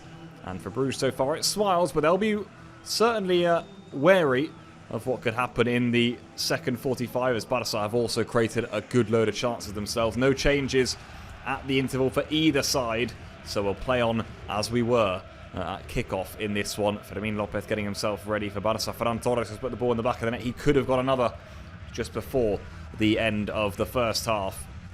It looks as though Bruges are going to throw some players forward here to get this second half started here. They've barely thrown anyone forward, and, well, they're not going to be able to do so because... It looks like Ferran Torres ran into one of their defenders. It did, and this could be an early booking, actually, for Barça. It's not going to be. Anthony Taylor was threatening it. Yeah. And he's just explaining the situation there to Ferran, who... We've had a bit of a bizarre start to the second half then, and I must say it's still down in a heap there. I think it's Sabe. Sabe's. Well, there you go. Yeah, Ferran just barged him out of the way. He was sort of bracing for impact, waiting for Ferran to run into him. He was like waiting for the block there. Yeah. And Ferran never halted. No, he didn't. Yeah, so 1 minute in, we've not actually played any football as we've had an early stoppage here. Ferran will be hoping he can get on the score sheet again in the second half. He's got 7 goals now in all competitions this season for Barça. Got his second in the Champions League in that first half, and very nearly got another before the end of that half-time whistle. It was certainly an interesting way to end with that initial move by Bruges in the second half. We might get that yellow card here now, yeah. We are. It's going to go to Koundé, who has been booked for Barça. A bit of a cheap yellow card then to start the second half. And Bruges, as they did in the first, have started well in the second 45 minutes. Credit to them. They've come out early on here. Wouldn't be shocked if within about 3-4 minutes they then just retreat to their block. But for now, well, Zoli's that time it was who was nearly getting away. And Koundé thought, well, you have to stop him because he's in here. Araujo had also gone touch tight, and that had left Barca in quite a precarious position. So Zolis himself is going to be over this set piece. And let to float it to the back post.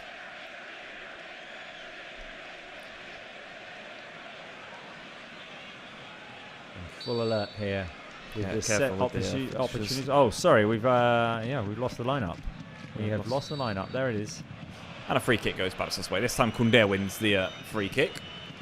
That was my bad. Right, okay, so we've got the lineup back on our screen, and we'll ask the question because there'll be substitutions in the second half. Players will start to warm up. Who would you like to see, live chat? Who would you like to see, Pablo? Would you like to see Lewandowski, Olmo, or Rooney? I think we've spoken a lot about Robert Lewandowski. Interesting game to bring him on to. Hansi Flick spoke very highly of him yesterday. I think it's Levy time today. I couldn't agree more. Lewandowski is my answer too. It has to be Levy. I want to see him in the second half. I do think Rooney's always an interesting one just because Lamine plays on that right. It's difficult for him to come on in that role. I still think if there's a good chance that if Barca aren't winning by minute 70, 75, he will come on. As for more firepower, maybe Lamine goes more centrally. But I think Olmo will definitely come on. The player I want to see in a match like this, where it's difficult to get a goal, maybe you need a top finisher in there, is Lewandowski. Lewandowski's the man for me tonight. And I think I'm really looking forward to a high-level Dani Olmo again. He's had a bit of an up-and-down season as well. He's dealt with injuries. He hasn't had the continuity, has he, to be able to string together a few good performances. Careful here.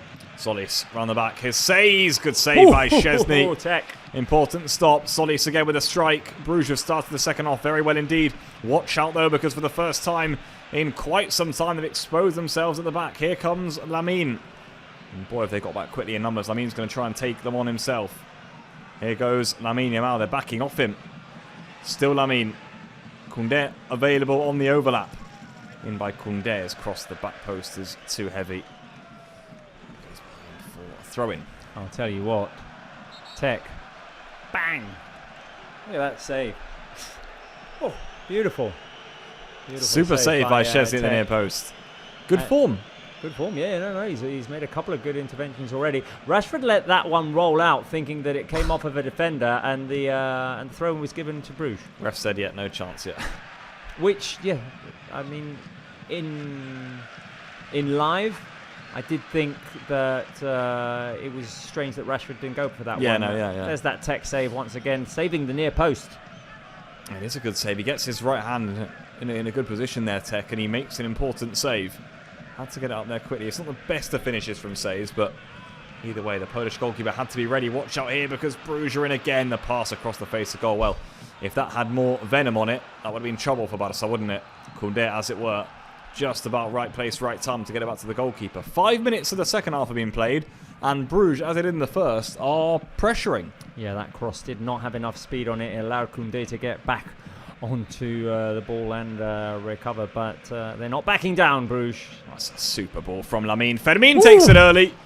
Nearly caught Jackers a little bit cold there, and in the end the goalkeeper got down low to his right hand side to make the save. I'm not sure if he was expecting the shot from Fermin there, because he was at an angle. He took it so early. Look at the pace of Forbes. Lovely. I got to see a really good pace from him to keep up with the winger. He's just waiting on the last line, isn't he? All the time, Forbes. You can see Lamine looks menacing in this second half. He's just trying to plot those long balls in behind from deep distances, and they are causing issues. Here's De Jong now. There's the space. Look at Balde. Look at the room he's in. Yeah, good from De Jong. Nice find. He's found Alejandro Balde. He's got Rashford wide. Marcus Rashford. What do you got for us? It's Rashford. Marcus Rashford. It's blocked from his own player. Surely Lamine! Oh, what a chance, and a good save by Jackers, but it was straight at him. It fell perfectly for Lamine, and I must say we were all waiting for the net to bulge there, I think. Oh, De Jong still. Maybe another Barca attack. Not done yet. Yeah, Balde wanted it in front of him. Forbes gets back in. What a chance, Robert. You're used to finesse in the Lamine Yamal finishes for the curler, for the accuracy, looking for the corner. So this time Lamine had just had to blast it in, and it played against him here. He had to come in. Careful, because he's coming at it again. Well, he looks live in the second half, doesn't he, Lamine Yamal? That was a golden chance for him, though, to put Barca level here. Fermin's crossfield pass isn't going to reach Rashford. Eder Garcia comes over to start the Barca attack again. Same pattern, isn't it? Bruges with a good 6 minutes, and they're back in their shell now. And it's all Barca you'd expect, pretty much, bar a few Bruges breakaways. This will be the pattern of play for the second half. Now it's a question as to whether Barca can get the goal. They nearly got an early one there in the second half with Lamine. Good effort. Not quite in the corner though, was he? He's going to try and take on saves here. Good defending. Wasn't phased and stood up the number 10 well. Solis. And it's nice to see him try. It's nice to see him attempt those one-on-ones, because he's going to be successful more than unsuccessful in these games. He looks sharp. I can't believe he didn't score on that one. No. There was little time to react. He came in at full speed, loose ball inside the box, tried to blast it in straight into the body of the keeper. Unlucky. Keep going. Just fell from, didn't it? It was a Rashford shot blocked by Ferran, I think, and then it fell to him, and it was perfect. It was like goal. Do it, Lamine. And you're right, he didn't have much time to think about it, and well, maybe that's what ended up impeding him really with his finish. Here's Rashford then, coming forward again for Barca, inside to De Jong. Balde. Frankie De Jong. Bruges fans trying to encourage their players. Fermin, it's Barca who are making all the noise in the pitch right now, though they're the ones who are causing issues. Bit of space for Fermin to run into there. He uses it. Oh, nice flick. Is Koundé going to reach that? Oh, he so nearly did. And Jackers in the end watched it well. Seeing a very attacking version of Jules Koundé today, making deep runs down the right flank, getting himself inside the box. He had that chance to hit the crossbar in the first half. Here, he almost gets on the end of that Ferran Torres pass. Yeah, he really is bombing up, isn't he? I mean, Balde's doing a similar job, but Balde's staying more wide. Koundé's coming centrally, and he's getting shots away, getting in the area. I don't mind that from him. Well, you did say Bruges are retreating into their own shell a lot in this game. Yeah. Then, of course, they have been a menace when they've broken out, when they've used their speed, which they do have, and a lot of it. But that gives Balde and Koundé the opportunity to go forward, to add bodies to the Barca attack, to add options, and they are being used. Fullbacks in use tonight for Barca. Here's Rashford. Maracasavot. Helps widen things up as well.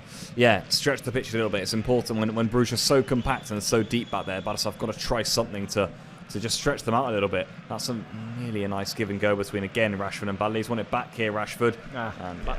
Balde knew he was offside, yeah. frustrating when it goes out of play for a goal kick. 10 minutes into the second half. Well, Barca's best chance has come to Lamine Yamal. He's still not had a replay of that chance. We have not, no. We have not. There we go, on cue. You ask and you receive. What a chance. What a chance for Lamine Yamal. So it's the Rashford shot blocked by Ferran, as you said, Pablo. Lamine goes with the outside of the boot, trying to give it just a little bit of a sneaky curl there. A dangerous curl, but it's goes straight into the body of the keeper, who would have been relieved there. Right, let's go full support here. Give us some blue and red hearts on the live chat. Come on, guys. In times of need, I'm seeing some negativity in there. We want it to be positive.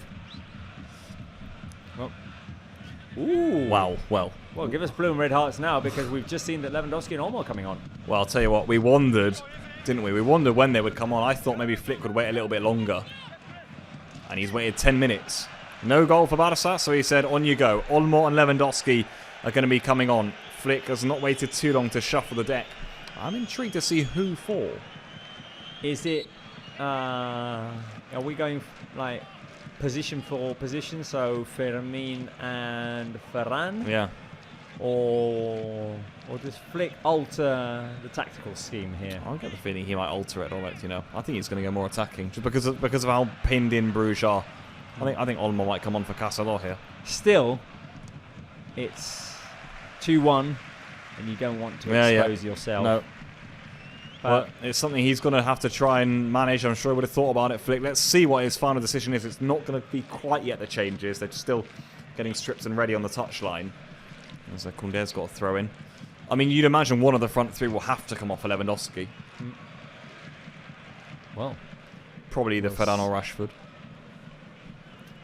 Flick does like to move Ferran to the left as well. Yeah. Let's see, because Ferran scored the goal in this game. Came close to scoring a second. We've got a throw in now. Will it happen? No, not so far. Flick wanted it to happen. A little bit frustrated. He bashed his hands against his thighs there, but no.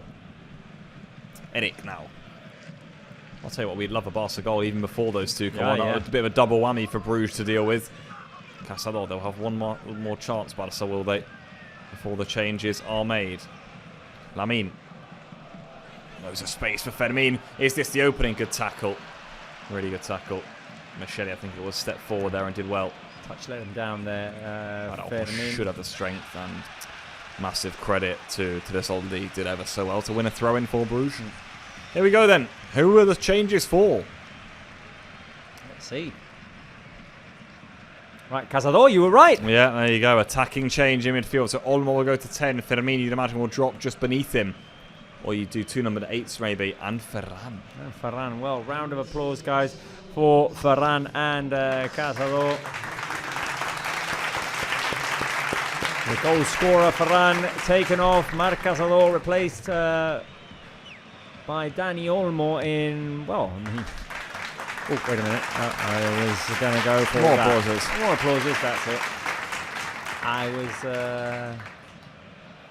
I was just going to say, an attacking substitution there by Hansi Flick. We'll see if this converts this into a more traditional 4-3-3 with Frankie as the holding midfielder and Fermin and Olmo, one on each flank.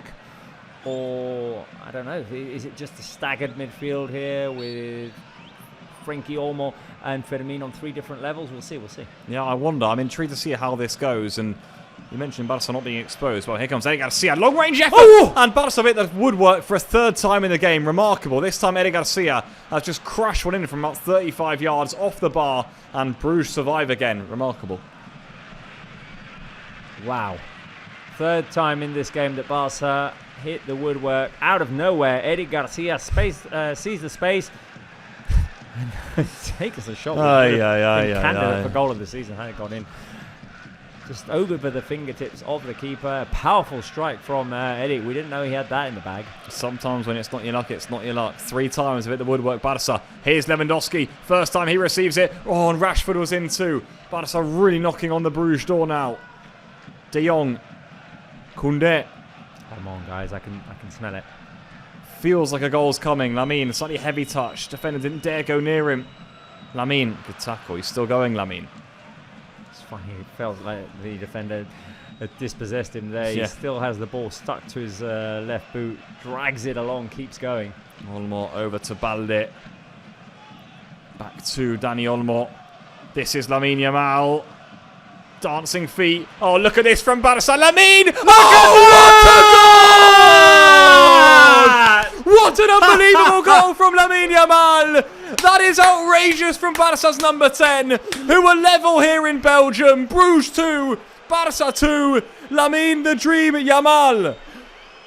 My goodness, what a goal! Lamine Yamal squeezing in between defenders there. It's a good little link up with Fermin Lopez. He picks it up on the left. Little croqueta. Fermin just knocks it on to Lamine Yamal, who continues his run and puts it past the keeper in number 10 style. And you know what I mean by that, Pablo Walls. Outside of the left foot. He is Yamal, y'all. He's Yamal, y'all. Lamine Yamal, y'all. You got a problem, got a number you can call, y'all. Y'all. Pristine 19, he can ball, y'all. He about to win the brawl, y'all. Lamine Yamal, Yamal, y'all. He's Yamal, y'all. Lamine Yamal, y'all. You got a problem, got a... How about that for an equalizer? Watch out, here come Bruges. Oh my goodness me, it's Forbes. He's missed it. Wow. It's mad. Can't take your eyes off this one. Bruges, as the Lamine Yamal rap was playing, almost made it 3. Went right down the other we end. didn't get enough replays. No. They were already at the other end. And Barca do survive well. Nearly Bruges did to us what we did to them in the first half. Right down the other end. Oof. How about this? Oof. Well, Bruges reminding us that we can't let our guards down. Barca let off the hook there. Massively. In the Lamine goal, huge credit to Fermin for not messing it up. Yeah. It's one of those in which Lamine's making the run. It sort of falls to Fermin because Lamine loses control for just a millisecond. But he's in full flow. And Fermin manages to put it back in Lamine's track. What a ball! Oh, sorry. That boy. It is an outrageous goal, wasn't it? I mean, But it's one of those in which usually it'll just get tangled up in the feet of Fermin. Fermin finds a way to find Lamine again, and careful here again. Lewandowski. Koundé's up there. Oh, goalkeeper got a bit of Koundé and a bit of the ball, I think. Oof. Well, one of the goals of the season, no doubt. That was lovely. That was really special. Doubt. Yeah, and yet another assist for Fermin. 4 in a row. All of Barca's last 4 goals have been assisted by Fermin Lopez, and we so nearly down the other end went and conceded ourselves. Forbes just couldn't quite get it out from under his feet. If he had done, it would have been 3-2. And well, I don't know what we would have been saying had that one gone in. I completely get the sentiment of it's Mozart. And watch out, it's Forbes. It is 3. Bruges have done it again. Take an eye off of this game. It's Forbes who's made it 3 with a lovely little dink through Szczesny. We didn't even see how it happened because it went from a replay to Forbes through on goal, and this game just keeps on giving, and Barca will be kicking themselves here because we're conceding too easily. Really. We are conceding too easily. I was just going to read a comment which said, can we just be happy for a minute? And it seems like the answer is no. Okay. How many times can we feel in control of this game and then... He's on side, I think. He's absolutely on. Yeah. And he's so quick. It was an audacious finish. It was. From Forbes. It's almost pantomime stuff, isn't it, while this is going in? Wow. It does feel a little bit too easy for them. Yeah, it is. The frustrating thing is how hard Barca have worked. That goal from Lamine is not an easy goal to score. It's a piece of genius from Lamine and a flick from Fermin to score a goal of that calibre. And then for Bruges to be able to get on the other end and just ping one ball through to Forbes and go, run. Okay, well, good news is about half an hour remaining, and there's still a lot that can happen in this absolutely crazy game. Barca, I mean, shell-shocked. Everyone is shell-shocked. I don't think anyone can quite believe. I'd like to see the origin of that goal once again, because... Yeah, we didn't see it. We didn't see it. It came off of a replay, and I want to see what the nature of it is. tell you who I don't know if I do want to see, Hansi Flick's reaction. He must be seething to concede the second after. And we so nearly did, by the way. After that Lamine goal, Forbes had a gilt-edged chance that he missed. He did. Well, he made no mistake on the second chance. It was one of those, when it cut to it, Robert, I thought it's going to be offside or something. Yeah. And no, it was in and It's goal. happened twice already in this game. Or 3 times. Anyway, we're back where we were about 4 minutes ago. Keep going, keep believing. Lamine's wonder goal's been ruled out. Can you produce another Lamine? That's a foul. And is he not on a booking? Size? Oh, I don't think. Maybe he's not, actually. He's not, I don't think so. No, I don't think so. I mean, up to 30 goals in Barca red and blue now. Well, we're going to need 32. Yeah, we are. Some unnecessary Kicking it, wasn't it? little kick in behind. Marking territory there, Size. Dead ball opportunity for Barca here. Rashford's over it. Well, give us another goal. Neutrals will be loving this. I'm not sure what the coaches will be thinking. Certainly not Hansi Flick. Defensively, he will not be impressed with what he's seen from his Barca team, but they're still alive in this game, and they've shown they can get back into this. Not once, but twice, but now they're going to have to do it a third time. It is going to be Marcus Rashford over the dead ball. We'd love the goal to come now. Rashford, he went for goal. There he goes over the crossbar. Okay, well, 66th minute. Rashford trying to catch the keeper off guard there, too high. There's time. Plenty of time for Barca. Of course, still dominating possession, 77%. We've had more shots than Bruge. We've had more of everything, I think. It's just that whenever they've needed to, it feels, they've come out of their shell and with a couple of passes and speed, been able to get easily into Barca's box. It's a remarkable game plan almost, but it's working to perfection. It's almost that they're not in the game for 10-15 minute spells or whatever at a time. And then bang, they're in behind. And too easy is the phrase we've used about 8 times today, because that's been the case. It has been too easy, the way it's come about. And I think Flick will be the first to say that. I really do in the post-match. But hopefully he's saying it after a Barca comeback, which we here still thoroughly believe in. From what we've seen from Barca, this is on. Here's Lamine. Go, Lamine. Not full strength, but fair play to say, he's stuck with him all the way. You know who they're going to try and find. Here he comes, Carlos Forbes. Down the right-hand side. Barca's nightmare tonight. Forbes. Inside here. It's going to fall to Solis. Solis onto his left foot. Thought about the shot. Now the ball to the back post away from Araujo. Good defending by the Uruguayan. And Lewandowski was fouled. That was well defended by Barca. Getting numbers back. Araujo with the low clearance. Halfway through the second half. Come on, Barca. Come on. Thing is, the space. Barca have been able to create the opportunities. It felt like a bit of hard work in the second half. Here we go. Another one of those flicks from Fermin. Olmo lets fly. Shot was blocked and it's going to fall to Lamine Yamal. Lamine. Thought about the shot. Goes for the shot! Super save by Xhaka's. Corner Barca. He's got it today. Right back on it. He sees the opening. The curl of that far post. I've seen him score a couple of those already in his career. The Espanyol goal, the Benfica goal. Is it a Lamine night? Rashford's over the corner. Oh, I thought Araujo was going to flick that one in. Fermin, who is playing very well again in the Barca midfield. He's got both assists so far tonight, and he's linking up ever so well with his players. His teammates, I should say. Here is Lamine. Clever attempt in around the back. I think Bruges themselves will be wondering how they've only conceded 2. De Jong that time attentive to the Forbes breakaway.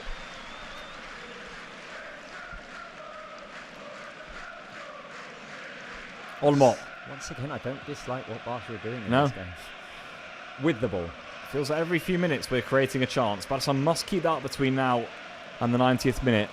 If this fan's got anything to say about it, that will be the case. Lamine, expert display from him so far. His crossing is just cleared away at the front post, though. Careful now. Vanaken. It's a 2-on-2. And here they come in numbers. Onyedinka. Far wide to Forbes. Not who Barca want to see on the ball. Here he comes, Carlos Forbes. Oh, he thought that he was fouled. Penalty.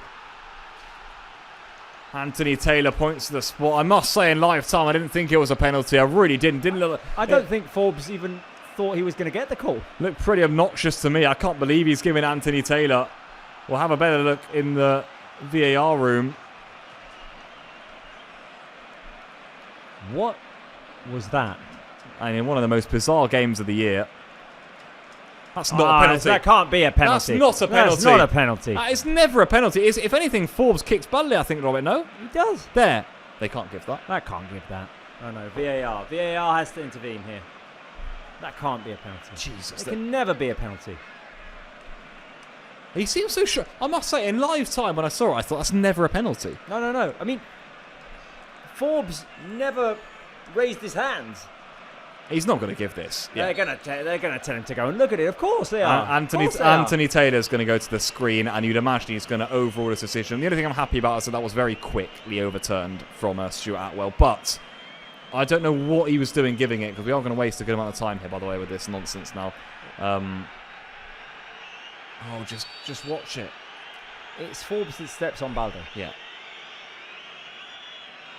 I'm not sure what he thought he saw. Maybe he thought Balde stamped on Forbes, but it looked pretty clear to me. Yeah, there you go. I mean, it's clear as day, by the way, for anyone who doesn't have access to the images of the game right now. It is clear as day that it's Forbes who, as you say, Robert, he kicks the Achilles of Balde. Yeah, he does. And it's not going to be given. He's only taken one look at Anthony Taylor. Nothing. Yeah. Come on. Ball to Barca. That's it. Marabral there in action in the VAR room. When it was given, I could hear the screams from the other room. They couldn't believe it, and fair enough. I mean, no one could quite believe it either. Just judge it by the reaction of Forbes. Yeah. I wonder what he's saying.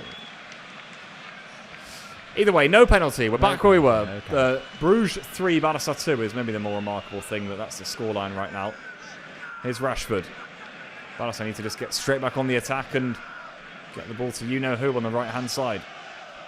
Well, it may sound topical when we say it before the game. It may sound like a cliche. Winning away from home is never easy. Yeah. We said it, and this is being proven today. Yeah.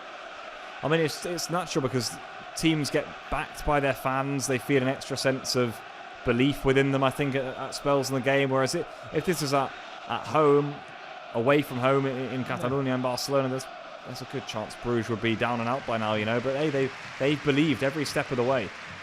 And they've rode their luck also. You need to ride your luck in these moments. Lamine is going to try and ensure there's no more luck to be ridden. Koundé should win that. He has won it. Koundé. He's got his feet muddled up. It's chaos in there. Good from Araujo. Yeah, nothing in that. No foul. Eric. Fermin, who sort of is playing alongside De Jong. He's slightly further back than Olmo, but he joins the attack once he plays off his first pass. Lamine. I'd like to see Barca not get desperate as we get into the final quarter of an hour of this game. Keep going the way we have, because it's been productive. It's worked. It has. Rashford. Lewandowski! Good block. There it is. That's a good opportunity. Good run by Rashford. Lewandowski. Shot block. Keep going. Koundé. They have been very patient, Barca, and it's worked. They've carved out an awful lot of opportunities in this game. They need more. That's a super pass from Lamine. It nearly found Fermin in behind. Should be De Jong's ball. It is. He's been fouled. A foul? He has been. Ball. Come on. Get it. 74 minutes on the clock here. Let me be optimistic. I'm going to type up a question here. Probably. Get it in there. De Jong there penalised, or fouled, I should say. This was the Lewandowski chance a moment ago. Nice cutback from Rashford. Lewandowski got in there. Good contact. Lamine's cross now. It's over hit all the way to the back post. And as Araujo's up there too, he usually gets those right, Lamine. Over everyone. And behind for a goal kick. Just such a strange game, because I've got the feeling that I'm quite happy with how Barca have played. Me too. We've played quite fun attacking football. We have.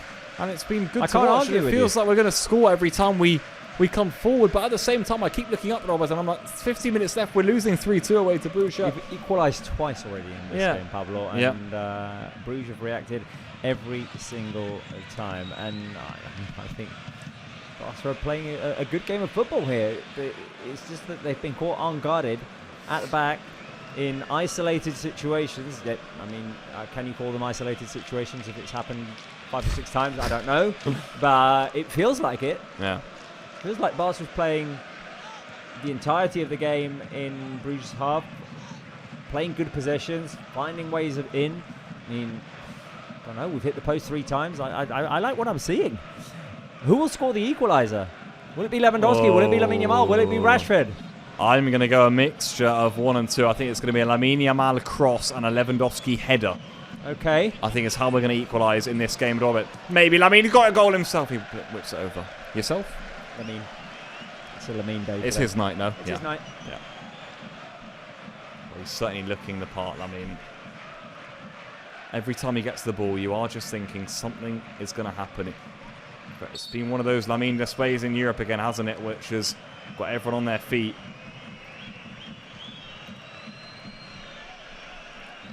Just knows he's superior with the ball at his feet. It's just about whether he can find that quality in the final third. We're in the final quarter of an hour of this game. Yeah. I'd quite like to see Forbes get taken off. We'll do a sort of favour, no? We would. Olmo. Slick feet from him. We need an Olmo special as well. Here's De Jong. You can see who Barca are always trying to find. It's the number 10.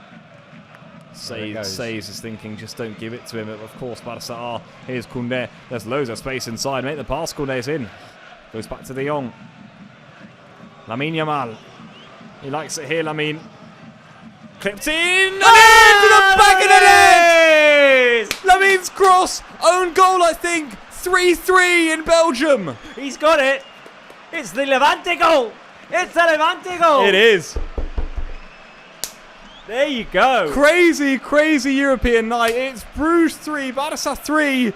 Please, this time, make it us who get the next goal. Yes, can we build just like a line that Bruges can't cross right now in our own half? Lamine Yamal, he keeps going, he goes for size, tries to put in the cross. Is that Sede? I think it goes off of Solis. Oh, it's Solis, you're right. And It's the Levante goal. It is identical, yeah. And Solis, who, well, the top scorer for Bruges, the man who everyone was looking out down the other end, he's produced a lovely flicked header into his own net, all made by, you know who, Lamine Yamal. He made it happen. He gets He's the rap. Yamal, y'all. Lamine Yamal, y'all. You got a problem, got a number you can call, y'all. Y'all. Pristine 19, he can ball, y'all. He about to win the brawl, y'all. Lamine 'Cause he's Yamal, Yamal, y'all. He's Yamal, y'all. Carlos Forbes has been taken Carlos off. Forbes is off. Get the party started. Yeah, come on, guys. Give us your goal emojis. Give us some Lamine Yamal emojis on the live chat. Come on, guys. It's got to be ours now. Here they come again. This is Diomande who's come on for Bruges. Confirmation of that in just a moment. Here's Says, who's had a torrid night at left back. Bless him, against Lamine. Diacom, sure I should say. Here he comes, and oh my goodness, he's put it just over. If that had gone in, I would have. I just walked out. I would have gone and sat at the back of the room and watched from afar, because this is an absolutely insane game of football. I did think there would be goals tonight. Didn't know there'd be 6. I didn't know there'd be 3 for each team either. And you get the feeling it's not done yet, do you? Are we in for a Champions League classic? It feels like it, I must say. It's been Are we in for a Benfica? We are, yeah. It feels like it's been a great watch. There you go, official, by the way. Solis' own goal. So no chance Lamine can claim that one. Look at that. He will Look at get that, the Pablo. assist. Look at those Lamine Hey, emojis. there he is, Lamine. Look at that live chat. Lamine. Beautiful. Lamine the dream. Diacom now. Says, and as ever, the pendulum swings. Bruges concede, and then they come out themselves. Please survive the storm. Yes, please. Sede. I can't watch it. They're in again, and I cannot believe he's I missed can't believe it. they missed that. I mean, it's offside. He was offside anyway, but I was almost muted and just ready to say goal. Just ready to accept it. and it was offside. And I think on the initial pass through to Solis, maybe Vermont was waiting within his first touch in the middle. This will tell us he's off. He's off. Yeah, wouldn't have counted. Okay, we need to be believers here. Come on, guys. 10 minutes remaining, and we've got to make it happen. It's got all the feeling of a game, of one of those special games. I think the Bruges bench themselves as well are thinking this is one of the craziest things we've been involved with too. It'll be a night they remember for sure, you'd imagine, no matter how it finishes. For Barca, they want it to be one of those memorable comebacks under Hansi Flick. Lamine. Look at him go. Look at him go. He's just on the form. Diacom's going to be fouled, and I'm shocked he's not been booked too, I must say. Lamine's been booked. Double booking. Double. As he said, it says you can't waive the yellow card. Well, Lamine is really, really causing issues. He absolutely is. He's looking the best he's looked in a while. Yeah. Lamine Yamal. Potentially this season. This is Champions League Lamine. It is, yeah. I think this may well be my favourite Lamine display of the season, actually, Robert. He's been on red-hot form, second half in particular. We said at half-time, let's see if Lamine can just take a step up and take the game to Bruges. It's exactly what he's done. He's been in, you mentioned the Champions League Lamine, like the Inter game, for example, where it was just ball to Lamine and he was taking people on. It's so fun to watch. And he's been an absolute joy again tonight. Lamine, he really has. At the age of 18, to be able to take over a game like he's done in the past, like he's doing today, feel like everything revolves around him. We're just looking for him. You can see it. His teammates know it. His teammates know it. It's almost like the pass in between and just to make the space to then make the pass to him. Here he comes again, Lamine Yamal. Bruges back off. There's the ball. There's Olmo. It's back to Lamine. Oh, it's the right idea towards Rashford. Back to Lamine. My eyes are lighting up when he's got the ball. Now foul given against Barca. It was well done for that foul. I mean, it stopped the counter-attack at its origin. Just that give and go between Lamine and Olmo. I just wonder whether it wasn't quite set up for him to shoot first time. No, I think he's just off balance when he gets there. Has to take an extra touch. Was just a little bit too long. Slowed everything down. Yeah, the foul's actually from Olmo, isn't it? Yeah. Eddie Garcia gets the ball. I think unorthodoxly. Olmo was quite fortunate there not to get booked. Also, yeah, he was. Rooney is going to come on here. So Flick is going to throw everything at this. Yeah. Another attacking change. Well, you mentioned who do you want to see it in the second half. All three of those options are going to be on the pitch. I get the feeling this will be for Rashford, you know. I think so. I think Rashford's been a bit muted in the last few minutes. It's all gone through Lamine's side. Yeah. I've almost forgotten he's been on the pitch in a strange way. He was much more involved in the first half, but the play just hasn't been going on the left in the last 20-25 minutes. And it is for Rashford. Rashford off, Rooney on. Here's Barca's third change of the evening. I wonder if they might not even make any others, actually, Flick and his coaching staff. That may well be that. So Rooney on. Let's see where he goes. You'd think he'll go left.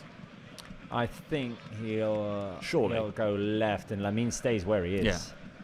I mean, you can't. I don't think you can move Lamine from where he is. No. Maybe Fermin goes left and Rooney plays central. Yeah, I was thinking something like that, but I'm unsure. We'll see. We'll see in a moment. Bruges also applauding because they're going to make a change themselves. And the final one's Onyelinka, I think it is, who's going to come off for them. Well, while they make their substitutions, I'm going to ask a question here. Who will score the winner? Will it be Lewandowski? Will it be Lamine Yamal? Will it be Fermin? Because we need to believe that there is going to be a winner. May it be the first Rooney Bardghji goal in his Barca career? Oh, can you imagine? I'd lose my voice if that was the case. Lamine Yamal. It has to be tonight for the winner. It's written in the stars, surely. Who are you going? I'll go Lewandowski this time. Come on. I'll go Lewandowski this time. Yeah, you said Lamine last time when he produced it. It'll be a good confidence builder for Lewandowski and coming back from his injury. Koundé was just nicked there by Vermont. Here we go. Ball at, well, you can guess where. Well, interestingly... you can use, by the way, guys, your new emojis, your new celebration emojis to give the answer. I think there's emojis for all of them. For every player? Yeah, at least all of these options. Yeah. I mean, with the foul now. Yeah. The game is slowed down. Bruges are doing a good job here of slowing the game down, have it be interrupted. Now a yellow card for Fermin. The Bruges player who went down, I'm not quite sure who it was, is going to milk this one. Yeah. Yeah, clock's ticking, it really is. Diakon it was who was down there. Yeah, Bruges will take these minutes just to kill the flow of the game a little bit. Lemmy FNPL says, hello, say Visca el Barça, say Visca el Barça, Visca el Barça, come on guys. Visca el Barça. We believe, we believe. 5 minutes to play. I mean, I really believe it, but hey, for now, Bruges are holding out, and they, as you said, they have managed to slow things down. And well, this is fascinating. Araujo came onto the pitch. I'm not kidding you. 20 seconds ago, he's just come on for Onyedinka. This is great stuff. Is that has to be record breaking in the Champions League, and it does look like he's genuinely injured. Shouldn't have. No. He's pulled his groin. Wow. Typical of being caught cold when you come on as a substitute. Wow. And they're applauding him off the pitch. Deary me. It's very unfortunate. He can't believe it. I think fortunately for Bruges, they had a window of substitutions left. Yeah, if not trouble. Not Yeah. big trouble. Yeah. Well, right now they've been reduced to 10 men, and play goes on. Or are they allowing for a substitution? No, play goes on. Yeah, Vitessen's going to be coming on, but not before Barca will be able to construct an attack here. It'll be 11 versus 10. And that's going to go out. They're going to be able to make the change. Oh, Lamine play. Come on! Of course he blows it now. Okay. Well, let's be fair. Let's be fair. Let's have good sportsmanship here. There you go then. So Aldorno, as soon as he comes on, does he go off? He's off for Vetlesen. Pretty bizarre situation. I'd like to see the record of that, of how quick that turnaround was. Unfortunate moment for him. I think he pulled his groin almost probably in his first action. It can often happen actually when you step on. Maybe if you're not warmed up properly or whatnot. It's quite a cliche often. Here's Araujo. Surprised to see that Araujo hasn't gone up yet. Yeah, I'm a little bit. Why Which not? Makes me, at the same time, feel that Barca are not going to play this with urgency. Not with a sense of urgency, obviously, but not with desperation. Yeah. And that's good. That means we can construct the best attacks. And this man can do them for us. Lamine, it's going to fall here. Oh, and Olmo, boy, can he strike them. He struck it from distance. And he crashed it over. Loose ball on the edge of the box there. Danny almost saw the opportunity, went for it. Yeah, it's wayward in the end, isn't it? He catches it well, but it's well over the bar, high and wide in the end from Olmo. Now, I think it's worth throwing Araujo up there at some point, though, because once Lamine comes in off that right-hand side, once he whips it to the back post, if you've got Lewandowski front post, Araujo back post, I don't know. Sounds like a recipe for success to me. Come on, he's on it again. Lamine. Good take from Fermin. Fermin Lopez delayed, did well, and then went for the shot himself. You could see he wanted to make the pass, then thought, no, I'm going to go for it myself. Ball got caught behind him, left leg not in a great position to shoot there. Fermin had made a good effort to make the run forward and keep the ball, but the shame is with every goal kick now, look at those seconds ticking by. Valueless time. When they got it out on some time now. I'm thinking the penalty check, for example. Yep, substitutions. The injuries, the substitutions, the goals. Anything FC us down. Free kick Barca.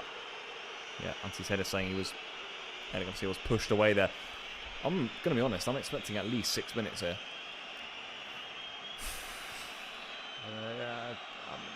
I'm not sure if that's just wishful thinking. Oh, that looks painful for Eddie Garcia. Back of the head onto the nose. He's not making this up. It wasn't what Anthony Taylor said. He said it was an elbow. It wasn't that. It was like you said. It was that.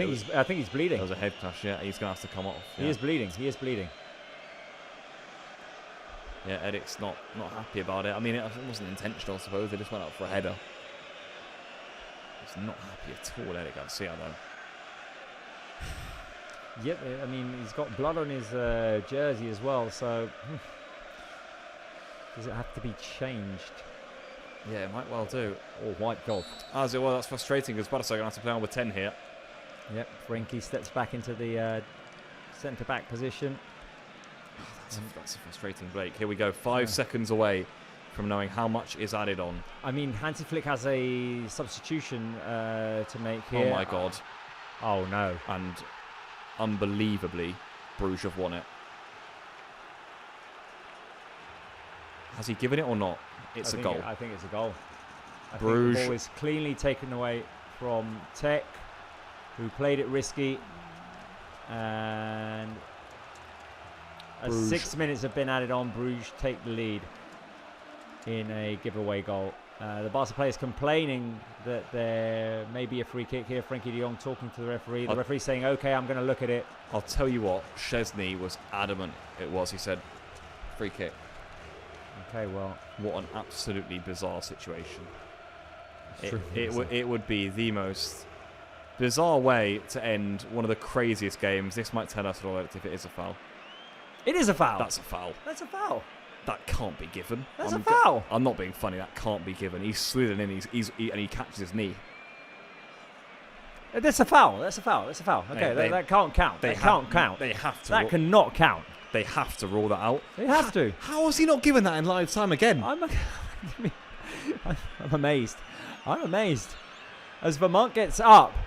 You know what I was thinking about Vermont? When he went off, he knew it wasn't a goal. Did you see the way he celebrated? Yeah. He looked over and said, "Are you going to give that?" Or he's going to take a look at it. He's Of gone. course. He's Second gone to time. the screen. Second time. I mean, Yeah. I'm not sure we'll have a game like this again this season. You know what? That's a clear foul. I mean, I thought Tech had played it too risky. I did too. And just slipped over maybe. Taking a look at it here now. Come on. Yeah, it's pretty clear. Yeah. Okay, so all of this wasted time. That's what I mean. 2 minutes, that is. And Tech's laughing. That has to be added on. I'm guessing then, right?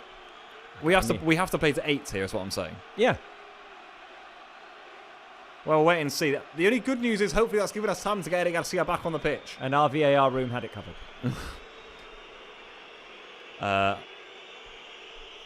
Crazy ending to this game. I mean, Vermont can shake his head. He knew can it. shake it all he wants. He knew it in the celebration almost that it wasn't. And Okay, so Anthony Taylor, he's pointing at his watch. Anthony Taylor. Let's have a look. Kubarsi's going to come on for Yeah. Eric. Yeah, that's a good call. Because if Eric can't continue with the blood in his shirt or whatnot, let's just get him on. And let's get this game playing again. Oh, Gerard Martin's coming on. And as the well. customary change is also going to be made. There it is. Balde for Gerard Martin. Okay, so the thing is, in modern football, with the referee pointing to his watch right now and saying that it's going to be restarted when play starts again, when play gets restarted, can we not find a way so that the viewer knows how much time is going to be added on here? For example, we're in the dark here. We don't know where the referee is restarting it at. How much is he counting that's been played already at this added time? Probably a worrying amount, is what I'd say. We're in the 3rd minute, by the way, of added time right now. We've not played. I think we've played about 20 seconds. Yeah, but what's the referee counting here? In theory, the referee now should do from 6 at start again. I think we should go to 99 now. But 100%. we're absolutely in the dark. Yeah, we We don't know. Yeah. Here we go then, back underway. This is 2025. Please, can we find a way Yeah. so that we all know how much is added on? How much time we're playing here? Because then out of nowhere they blow. Out of nowhere. And you Yeah, go, exactly. And you go, we haven't played enough time. Which is probably the point. It is. They don't want to unfortunately commit the point, to... yeah. It is the point, exactly. Yeah. Come on, Lamine. He takes on his man. He beats his man. Diacom, still Lamine. He's got Koundé inside. He goes for goal himself, I think, or at least overhits his cross. Yeah, he's frustrated with himself. Yep. That was better, though, the first little burst forward from him.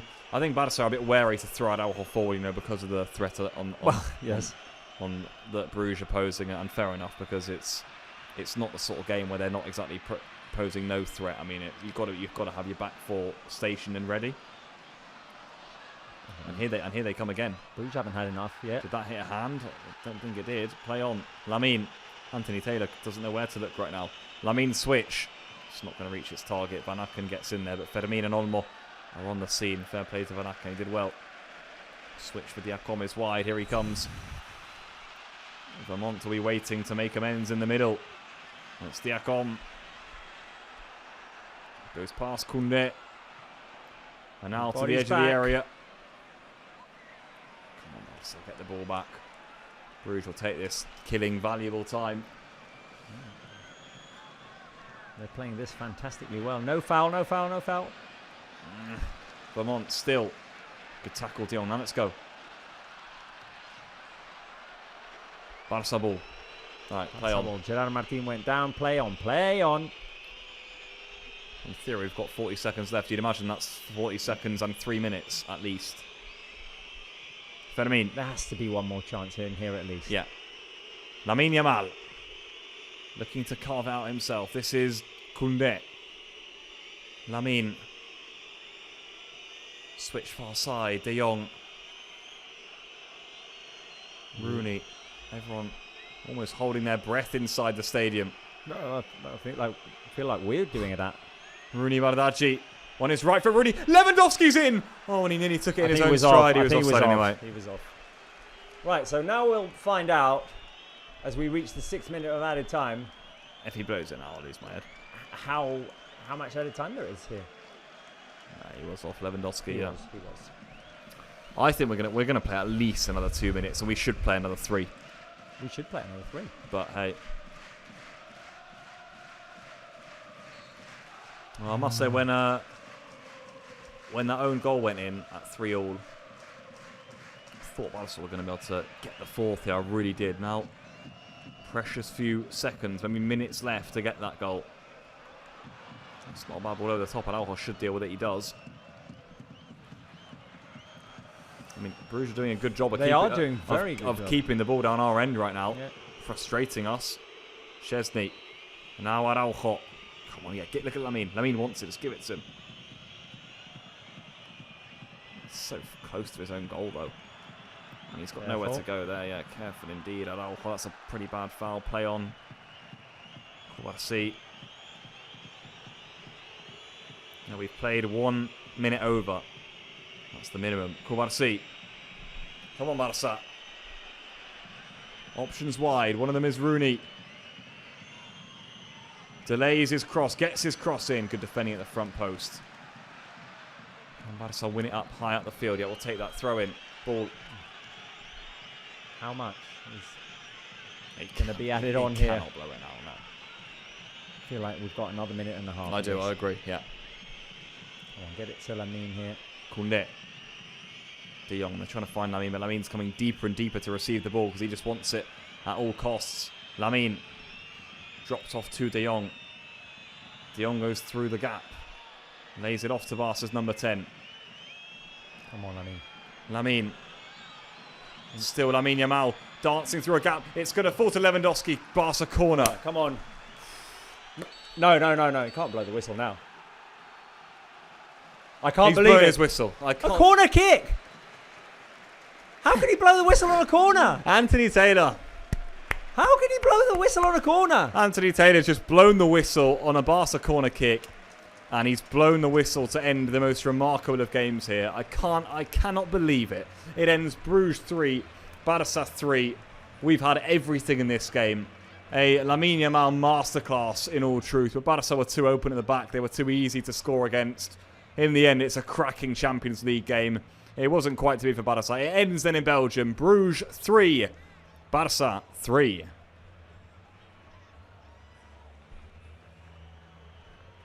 I cannot believe that is how it ended, Pablo. The players are surrounding the referee. Hansi Flick looks angry, to say the least. Lamine Yamal walking to the dressing room, frustrated after the performance he had, that the team doesn't walk away with the 3 points. There's been highs and lows in this game. We'll debate them. We'll talk about them in post-game. Of course, we'll hear the reactions of our players, and we'll listen to Hansi Flick in the press conference as well.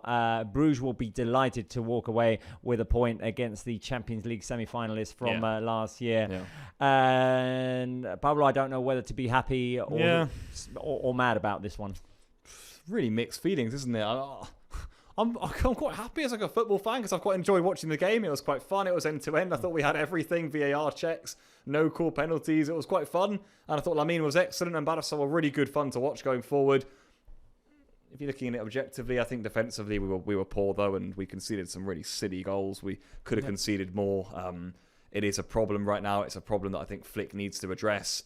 I don't know why the whistle was blown so early at the end, but hey, it's a tricky one. I'm trying to balance my emotions here. I think, like I said, I'm happy with how we attacked. I'm really unhappy with how we defended. It's a game I think Barca would have circled and think we have to win this one, or at least we want to win this one to get in amongst the top 8, which is another frustrating point. I don't think it's the end of the world, the result. It's not. Especially not if we go and beat Chelsea, at the Brugge, but yeah, that's all to see. That's all to see. So on the night, really, really mixed emotions from me, Dorwet, just to start off. Well, we'll talk about it in depth in the post-game show. We'll take a couple of minutes to gather our thoughts, take a deep breath, and come back with some game analysis, and we'll listen to the reactions of our players coming live from Bruges and Hansi Flick in the press conference. So stay tuned, guys.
It was just a bizarre game in Bruges for Barca tonight. 3-3 draw in a game in which we trailed 3 times, we equalised 3 times, we never took the lead. I thought we played well, though we made some defensive mistakes that cost us. I like the reactions of our fans on the live chat, all with the Visca Barça emojis. We keep supporting our team because they keep us entertained, Pablo. I thought that's the highlight of tonight. This team keeps us entertained. I thought that we played overall a good game in attack. Left ourselves exposed at the back. Things need to be corrected. Hansi Flick is going to have to address a few things because too many quick opportunities were given immediately after scoring. I think that's one of the issues. Maybe guards were let down right after scoring, and I don't know what to make of this game. I don't know if I'm supposed to be happy, if I'm supposed to be mad,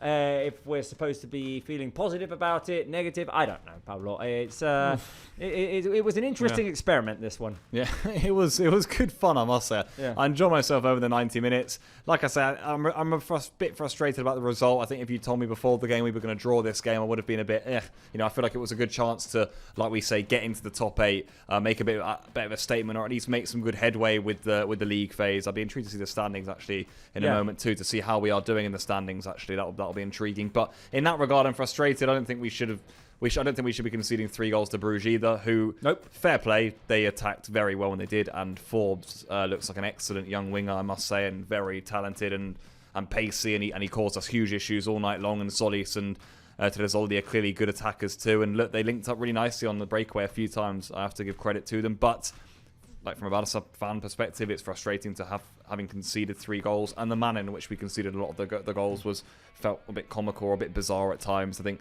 when the third one went in and we were all gobsmacked and said, we can't believe this has happened again, And at least for Barca, they showed really good character. Yeah. Not once, not twice, but 3 times to come back in the game. We showed that right throughout the game. And hey, I was the first one to believe we were going to go and get the 4th once that Solis own goal went in. I really was. So in the end, I'm frustrated that it wasn't to be. I think at least we generate a lot of positivity going forward in terms of confidence, like Lamine Yamal, who I'm sure we'll touch on, and in terms of the way we went forward. I think we'll take that nicely into the game against Celta, for example, which we do have to win. Defensively, we will need to think about a lot that needs to be improved, though, and I think Flick will be. I think the Flick will be thinking that, and he'll be thinking. I mean, we can't allow that to happen defensively. We can't, else we're not going to win games. And tonight was a good example. You play so well in attack, or Lamine produces that in attack, and you score 3 goals away from home. Has to be enough to win the game. There's so much to talk about here. Yeah. I want to echo what you were saying in terms of credit to Bruges. They came out with a game plan. They knew they were going to have to sit deep. They did not compete for possession for Barca, with Barca like Elche did last weekend. They thought, okay, we're going to sit back here, try and contain Barca as much as we can, and when we win the ball back, when we get the opportunity, off we go, to the races. And they managed to do that several times. Forbes was the highlight for them. Obviously, there 1 assist, 2 goals, and that game plan worked to perfection. I think they can be very pleased with what they did tonight against a Champions League semi-finalist in Barca. On the other hand, I thought that defensively their weaknesses were exposed. Barca's talent was on display.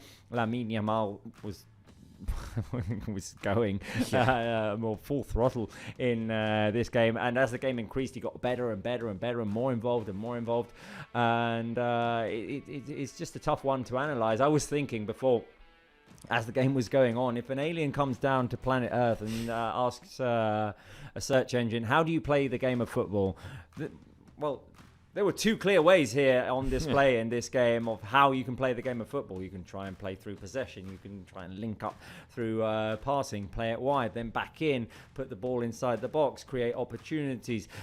What Barca were doing, essentially, they were doing it very well. But you can also go with the approach of, let's just sit back, defend ourselves, try to be as organized as possible, and when we win the ball back, run off, and off we go. And Bruges showed the best case scenario for that. I think there are a lot of teams that attempt to do it, but then are obviously exhausted after running after the ball. Bruges weren't tonight. Bruges, every time they had an opportunity, had the energy, had the speed to do it. So credit to them.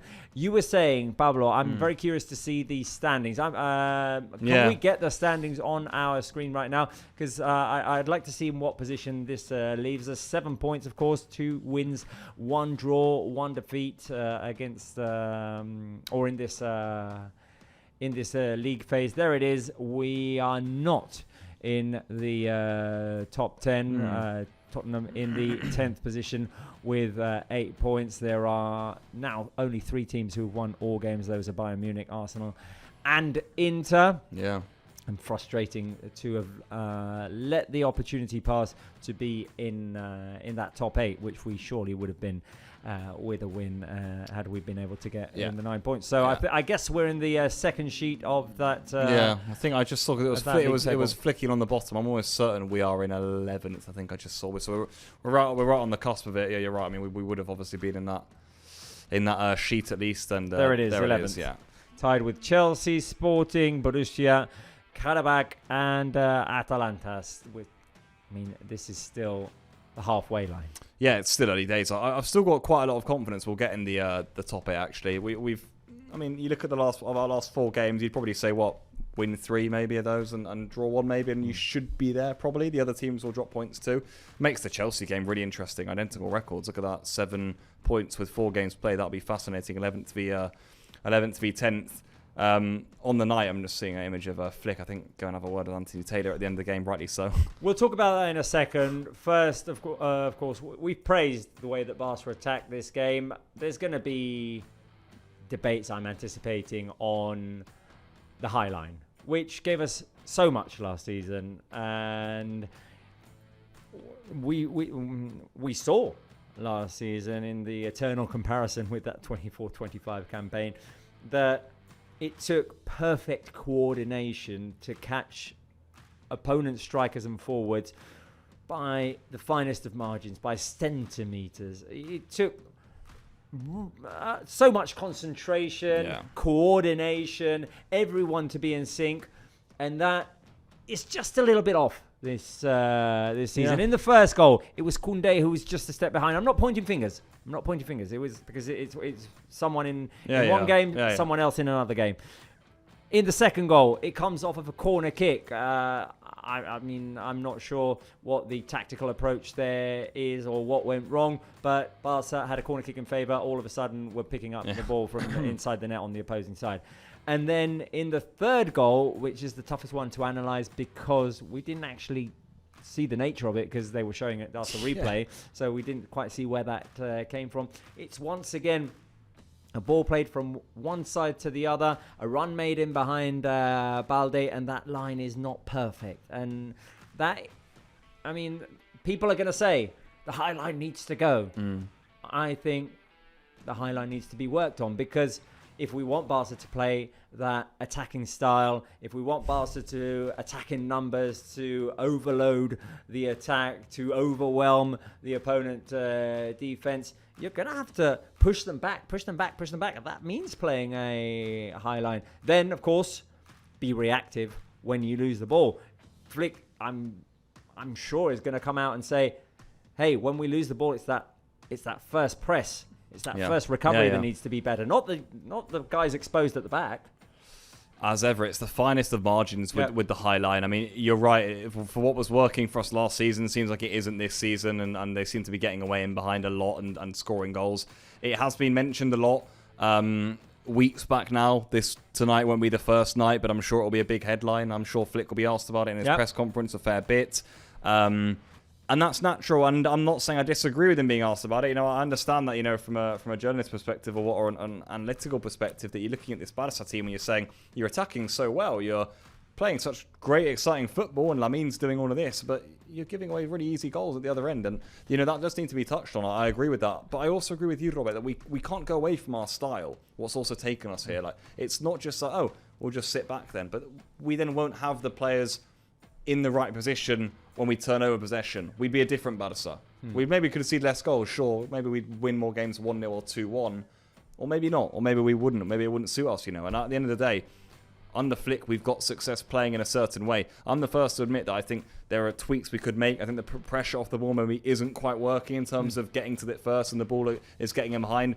I also think we're being caught on halfway a lot. And what's that meaning is there are players in their own half running in behind, and then they're obviously not going to be caught offside, if you know what I mean. Because then there's no way we can't even catch them offside, even if we're keeping a good line, because there's no way. They're actually running from so deep that they're always going to be on. I think that's another issue that's happening quite a bit this season. But look, like I said, we're still playing good attacking football. Tonight, at least, has given me a real confidence boost in terms of that's one of the best attacking displays I've seen from us in a long time this season. I think even better than Elche, where that was more of a give and go, game in terms of they had chances, we had chances, or it was more end to end. I think that was a better, more sustained attacking Barca display against a team who were sitting deep. That's given me confidence. Defensively, there is work to do.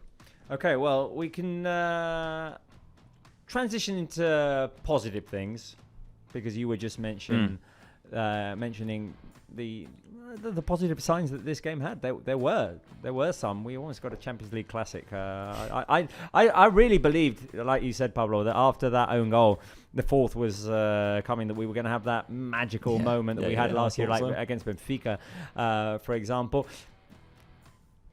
After the own goal, Barca struggled a little bit more to create opportunities. Maybe Bruges just came a little bit more conservative, though they did play well in Barca's half. But I said I wanted to transition to positive things, and Bruna on the live chat is saying, who is man of the match? So is it time to talk about Lamine Yamal's performance?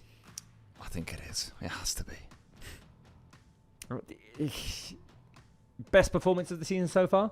From Lamine Yamal for me, yeah, and maybe even from an individual player for Barca as well. Just felt like the Lamine Yamal of those great European nights last season to me, where every time he got the ball, your eyes lit up. You could feel the defence was sort of quakering, and they were thinking, what on earth is going to happen here? He was demanding it constantly. I feel like even before he got the ball, we were just making space to shuffle it to him. They had about 3 or 4 players on him at every move, and he was still gliding through them. Just one of those special nights from Lamine. I think we've been waiting for it for a while. We know he's had the little niggles, if you like, and he's had a bit of discomfort that's been holding him back a little bit. I mean, you compare the Clásico performance and that performance, it's night and day. And he was just at his very best again in that second half. He really was a joy to watch. The goal he scores is a thing of beauty. If you haven't seen it, go and check it out. It's absolutely outrageous, the goal he scores. The little 1-2 with Fermin. Even the little dink in for the own goal as well. The pass to Ferran in the first half. And then everything else he did as well once he had the ball at his feet. Taking players on, causing havoc. Had that fear factor about him again tonight, I feel. He did. It felt like the entire game was revolving around him, and Barca was shifting things to the right in order to create space for others as well. When the focus shifts to Lamine Yamal, space is freed up for the Fermins, the Ferrans, the Rashfords, the Lewandowskis, the Dani Olmos of the world. But Lamine Yamal, just exceptional. He had a pep in his step. He went at size time and time again, sometimes successfully, sometimes unsuccessfully, but he kept going and kept going and kept going and was relentless and tried and took a couple of shots from outside the box, which almost made their way into the back of the net. That goal, that equalizer for the 2-2, is number 10, is the only thing I will say. The way he glides into the box. I said during the game, credit to Fermin for not messing it up, because it's one of those that sometimes gets tangled underneath the feet of the teammate who picks it up. He quickly flicks it back to Lamine Yamal, who catches it in his stride, then knocks it in softly with the outside of his boot. But the playmaking as well, the way he was dropping back in order to be able to then play that long pass. It's how the first goal starts. Lamine Yamal playing the deep pass. Then he tried it another time in the first half, trying to feed Ferran Torres in space. Ferran came very close to scoring. He tried it again late in the second half and almost had success. I failed to remember who it was that he connected with. But he was everywhere. We're just seeing right now on the highlight package that we're receiving on the international feed that Lamine Yamal goal, the equalizer, and it is fantastic. It is simply sensational. It was Champions League Lamine. It was, yeah. I mean, if there are big positives to take from tonight, I think fighting spirit is certainly one of them. I think the way we attacked is one of them, but Lamine Yamal is probably the big one, actually. That you now go into that Sunday night game against Celta and think, I'm excited to watch this kid play again, because he looked that good. He really did. He looked like one of, if not the best player in the world again tonight, in terms of when he got the ball at his feet. I don't know, I speak for me, but I think for all football fans, you just think this is great. This is what we're here for. And you could tell Bruges just thinking, please not again. Every time he got it, they were backing off and just hoping. And bless poor old Says at left back had a torrid time of trying to deal with him in the end. And look, he caused havoc. I mean, in the end, he probably could have caused even more. Bruges would also take that as a historic night in their history, the 3-3 draw, that they absolutely will. But if there was a big positive tonight for Barca in terms of an individual, it had to be the genius of Lamine Yamal, who really was breathtaking. He really was. Words can not describe how good he was for Barca. Well, since we're talking about him, why don't we do the player of the match vote? And I think Brugge has a vote today. He was in the VAR room. He had to intervene quite a lot from the VAR room today. We'll talk about that in a second. But let's do player of the match, Mark, and let's see your votes for player of the match. The 3 points, 2 points, 1 point. He's given 3 to Lamine, 2 for Fermin, and 1 to Marc Cazador, who was busy running around in midfield. These kinds of games in which the opponent tries to hit you in transition time and time again, so tough for Cazador and Frenkie de Jong. But I mean, it's undeniable. Lamine Yamal is going to be the unanimous player of the match. Fermin, 2 assists, is it, in this game? Yeah. The first and second. Yep. Hard to argue against that. Yeah, absolutely. I think 1 and 2 is going to be pretty similar for all of us, I'd say, wouldn't you? What did you go with, Pablo? I went for also, of course, Lamine, the dream. Yamal. Lamine, the dream. With 3 points. I've gone for Lamine with 3. I went for Fermin with 2 as well. I think those 2 are the standouts. I really do. I think those 2 are the ones that all Barca fans will be talking tonight in terms of they were probably a level above the rest.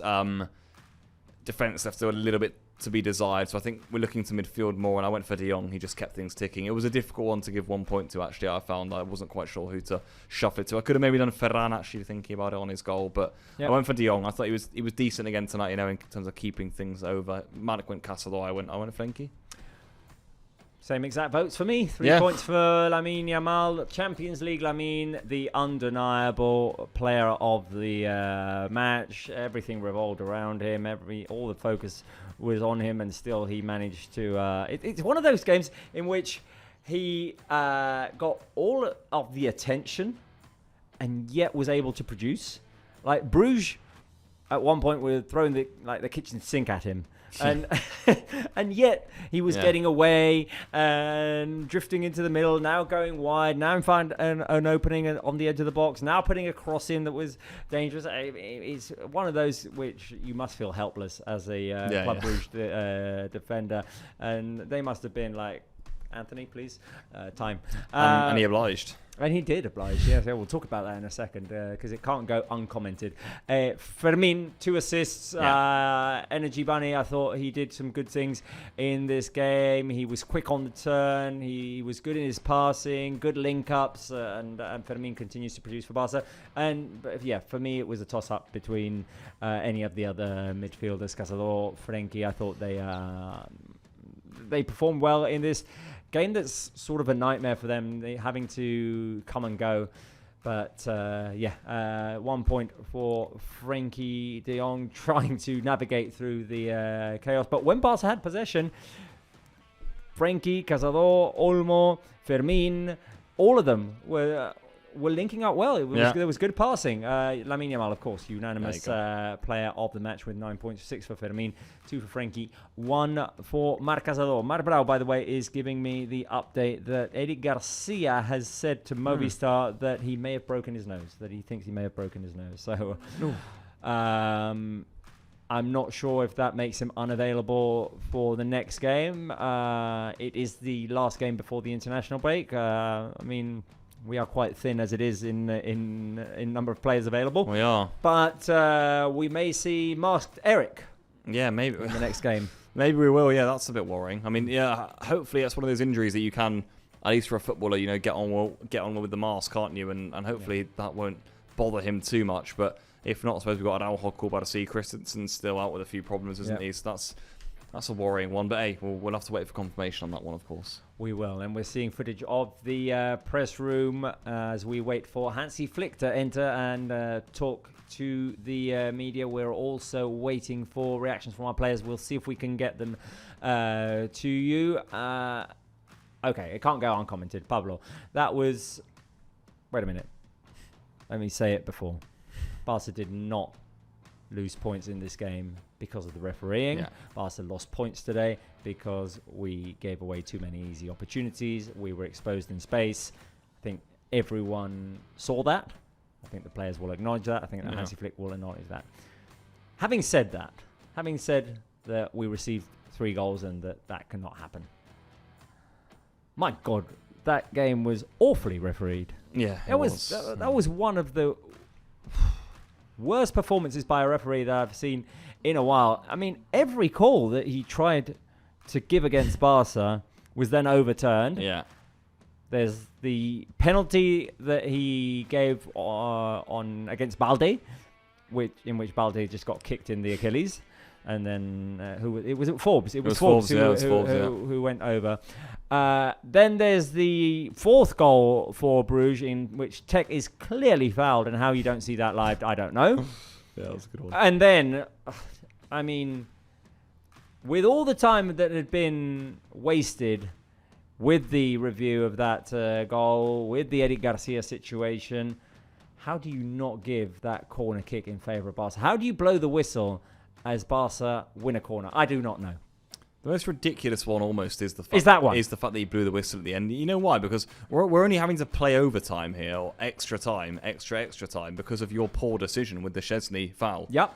We had to add on about 2-3 minutes because we had a stupid delay for an easy decision. It was poor from Anthony Taylor. It was. I agree with you, Robert. This was not a game where Barca were robbed or anything, or where we or where we didn't win because of the referee. But there were some bizarre decisions. The penalty was odd again. More time wasted. Was it added on? Maybe not. That's what's annoying me. Was the poor decision then added on? Probably not. And then within added time, he makes another poor decision that he has to then go and correct. And for me, again, wasn't added on. And just as we had the chance for a corner where we were going to send that Araujo on the big guys up from the back, he blows it. We were probably just going to send Tech in as well. I don't know. I mean, but yeah, once again, I insist. You concede 3 goals against Bruges. You're probably not going to win that game. It could have been more because Bruges had their opportunities. They gave us a couple of warnings as well.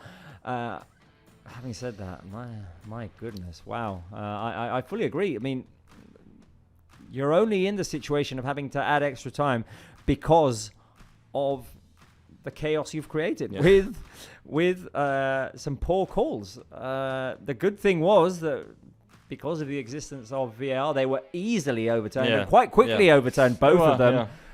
But and because they were able to be overturned, I quite agree with you. The most egregious one is not allowing that corner kick to be played. But there you go.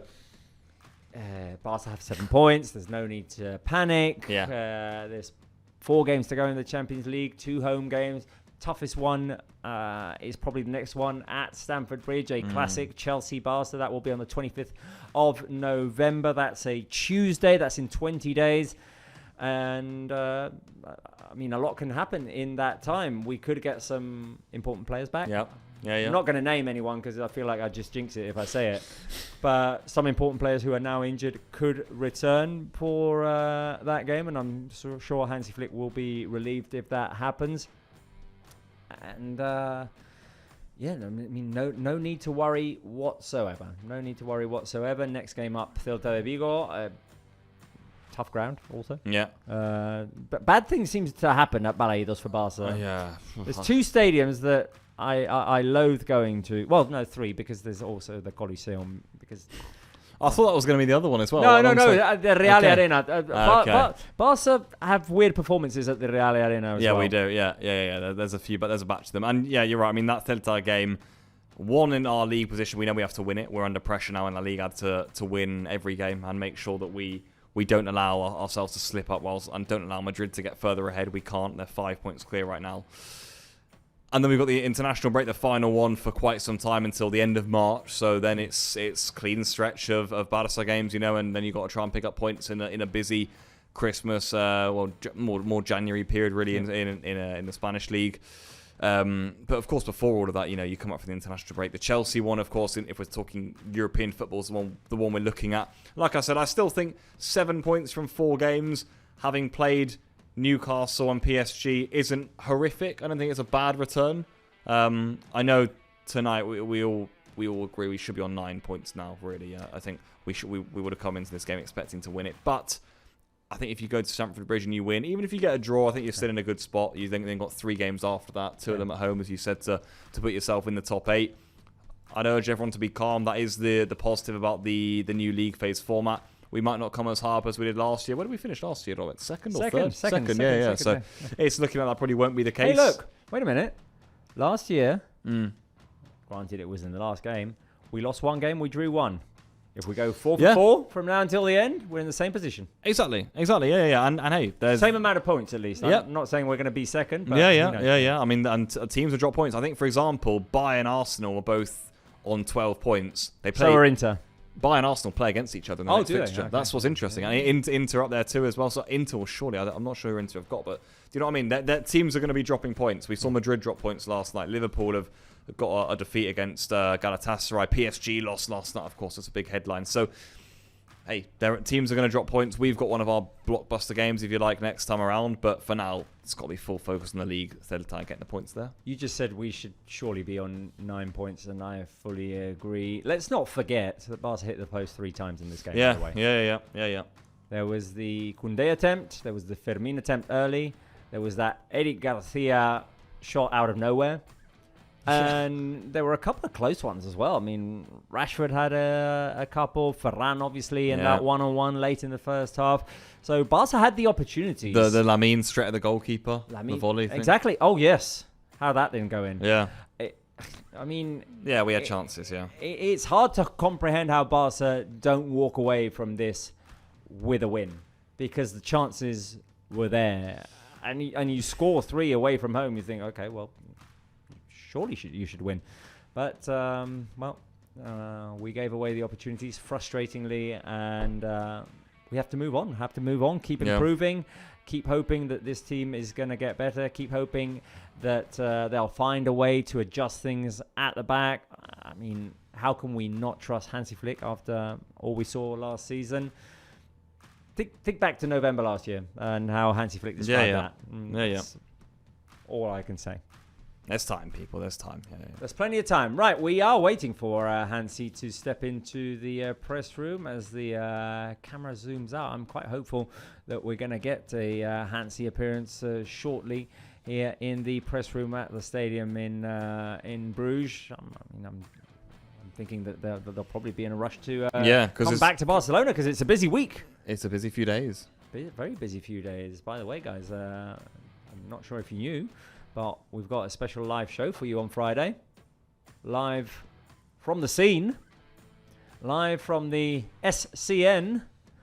Live from the Spotify Camp Nou. Open doors training session. First time at the renovated Spotify Camp Nou. That will be on Friday morning. It's open to 23,000 lucky fans and members.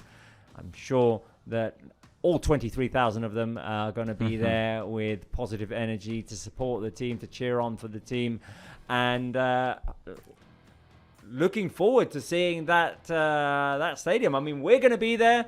We're going to see it. It's going to be our first time in the stadium, and we're going to be coming to you live from 10:30 local time. It's an early start for us, that Friday open doors training session, and we're going to be not just showing the first 15 minutes of that training, the full thing, the entire thing.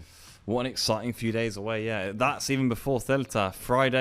Friday morning, people. Do not miss it. The return to the Spotify Camp Nou for a training session, of course, not for a game. But hey, that's going to be so exciting. 23,000 fans in there, Robert. I'm expecting, all those who bought the tickets, sold out, as we said, fully allocated, to be right there behind the team.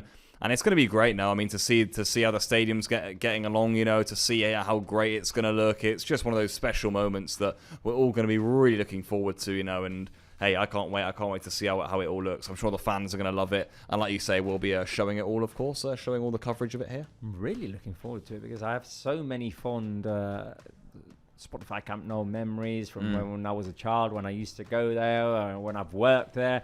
Obviously, professional, personal moments, and seeing.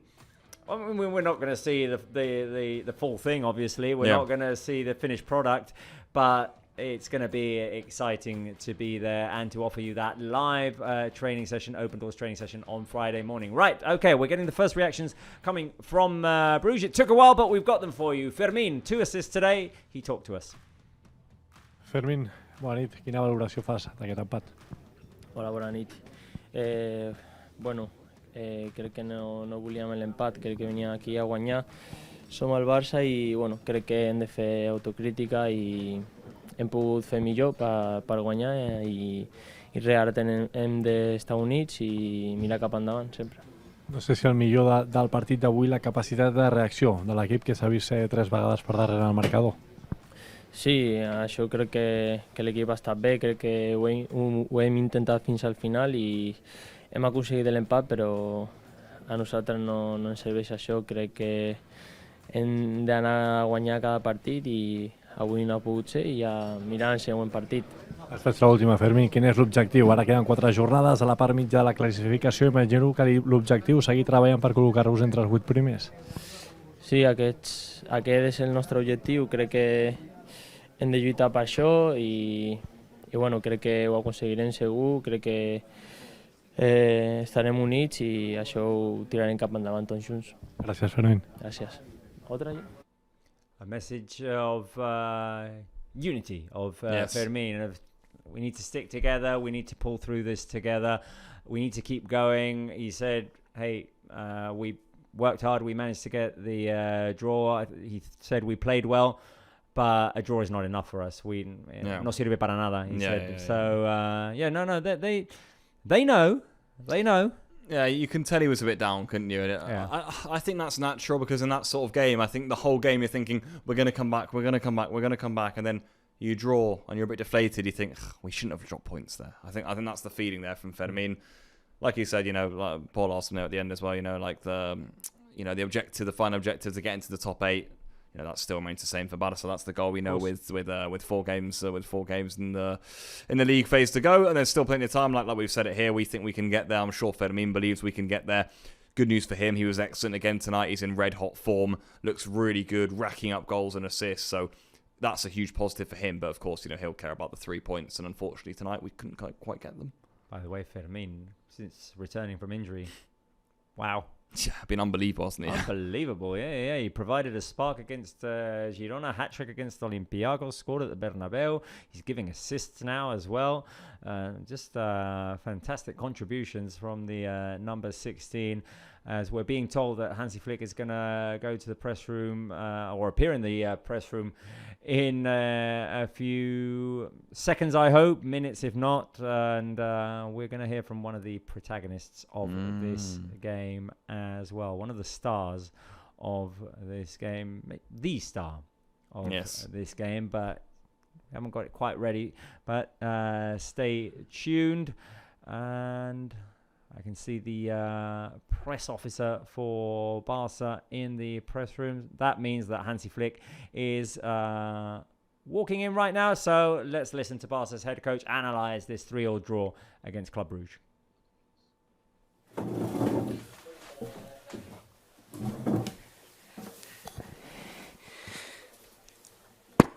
Bona nit. Comencem la roda de premsa. Endavant.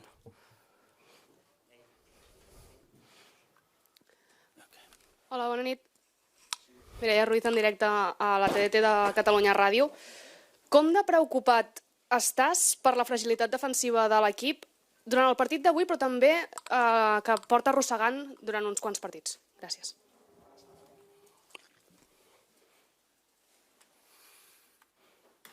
No, I always think from match to match. So it's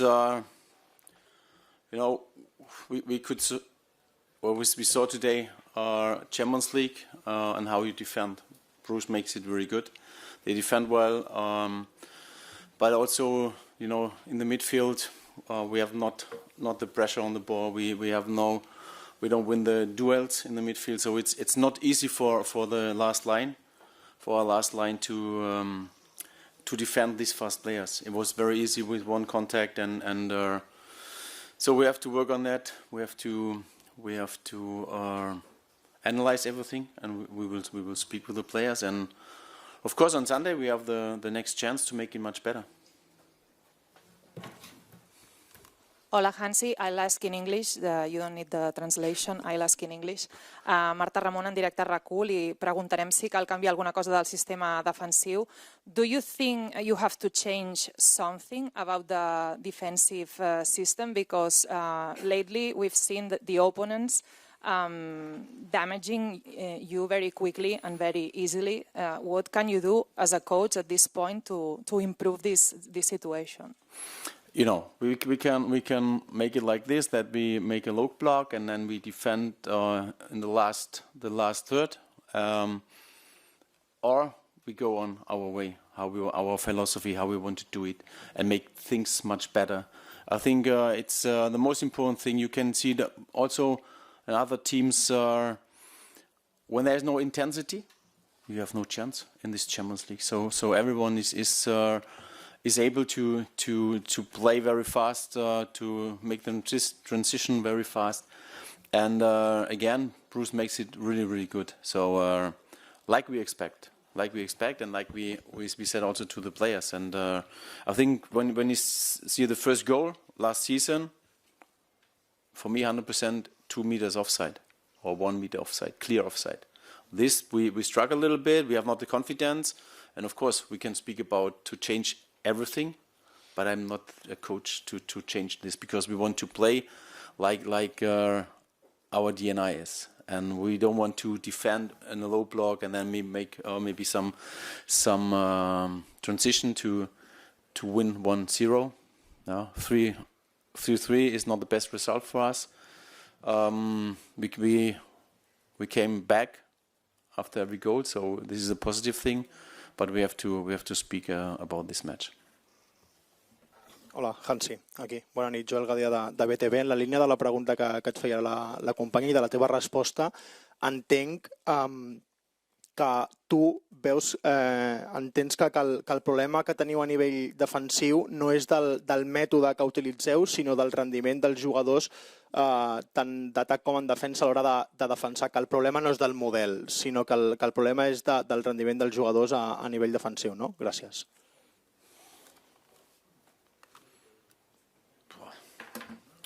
I'm not sure if this is the right question, so I understand it. And I would say you asked something about the way how we want to play, and I think it was about a team. Everyone has to be how I said always in the right position. From this position, he has to make pressure. So it's like this. It's always we did it on Sunday really good. Today in some situation, but not too much. So we missed this today, and we have to work on this. This is we played with the same team, so there is no excuse that we play in different starting 11. So we have to work on it. We know, everyone knows that it's not the best moment for us for the team. But I'm always looking positive, and we work on that, and we think we can play on another level. Maybe after the break, when Rafinha comes back, when John Garcia comes back, and Pedri comes back, and of course maybe Dani and Robert are on another level, and then we see how we can play. I think much better then. Hi, Hansi, Luis Flacker, director para El Larguero. I ask you in English. I will insist, if I may. The games go by and opponents keep hurting you, creating chances and scoring goals. My question is a direct question. It's time to insist on the idea, or you are considering changing the way you play to protect yourself better? Come on, I answered it, 2 questions before. Sorry. No, it's not the way to change. Okay, it's not like that how we want to play. We are Barça, okay, and we want to play. Our football is a style to be active and have intensity. So this is against the ball, but also with the ball. And at the moment, in some moments we miss it. And this is not about speaking about the philosophy. I think we have to go on this. We have to work on that. We know this. And how I said, when everyone is back, then you can measure us. Última pregunta. Buenas noches, director para el partidazo que de la Copa, Manolo Oliveros. Hábleme, por favor, de Yamal, que ha estado sensacional, ha vuelto, ha resucitado, ha sido de lo mejor como hace mucho tiempo Yamal. Y además, no sé si ha hablado con usted al final para ver si aguantaba los 90 y pico minutos, ¿no? Y ha aguantado.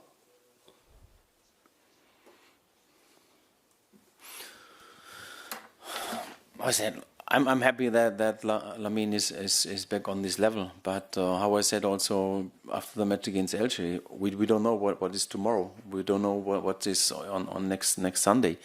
For me, the important thing is that he managed this situation he has now, because it's not easy. He has to be really very focused on that, what he has to do, what he has to train. And also the treatments, and this is the most important thing. When he work on that, manage that in the right way, hopefully it goes away. But it's not easy to say when is the situation. Okay. Moltes gràcies. Bona nit. Right, well, the words there of Hansi Flick, and what I say is an adamant defense of, hey, we are not going to retreat. We are not going to defend with a low block. We are not going to change our style. We need to work on it. We need to fine tune it. We are going to insist on the idea. He said, not in explicit words, but that what's been lacking at the moment is the focus, the intensity. He gave the example, the first goal that we can see today, last year is an offside. This year, today it wasn't an offside. So it wasn't coordinated. There wasn't full concentration, 100% concentration in that situation or in the other situations in which we gave away opportunities. But Hansi Flick is not going to back down. Hansi Flick said, we are Barca and we want to play our style. Yeah, it was interesting. I mean, we did say during the game, get the feeling a lot of questions will be about that. That's exactly what happened, that Flick almost said. He got angry. He said, and I agree. When the question was made, I thought, he has just answered 2 questions on the high line. Yep. And another one got sent to him about the high line. And you're right. I mean, he defended it, and I agree. I mean, it's fine margins at the end of the day, but he's defending the Barca style of play, and that's the way we want to play. And ultimately, that's the coach's decision. He was called on Lamine. I agree with the question about Lamine saying, that how amazing he was. He was saying, we know what we've got with Lamine, but hey, we're thinking about Sunday now already. We're looking onto that game. We want Lamine to keep playing in that way, and then he needs to understand what it requires when you've got those niggles. It's not a full-blown injury, but there's things that require treatment, that require to be persistent, to be working like clockwork or almost, that just to stay focused on keeping fit, doing the right things, and Hansi Flick, voicing that. It would have been easy to come out and say, hey, he was amazing. I mean, we love that he have it back. But yes, he was amazing today. But in order for him to be that amazing, Hansi Flick says, okay, we need this to be today, tomorrow, the day after. Listen to the doctors. I'm not saying that he wasn't doing it, but basically Hansi Flick saying, please take care of yourself. But I applaud Hansi for the defense of the Barca style. If things have worked for you in that particular style, and not just under Hansi Flick, but also want to play an attacking style of football always. What you need to do is regain that focus, that concentration, that understanding between the players without looking at each other, and things will work out. There's time. There's plenty of time.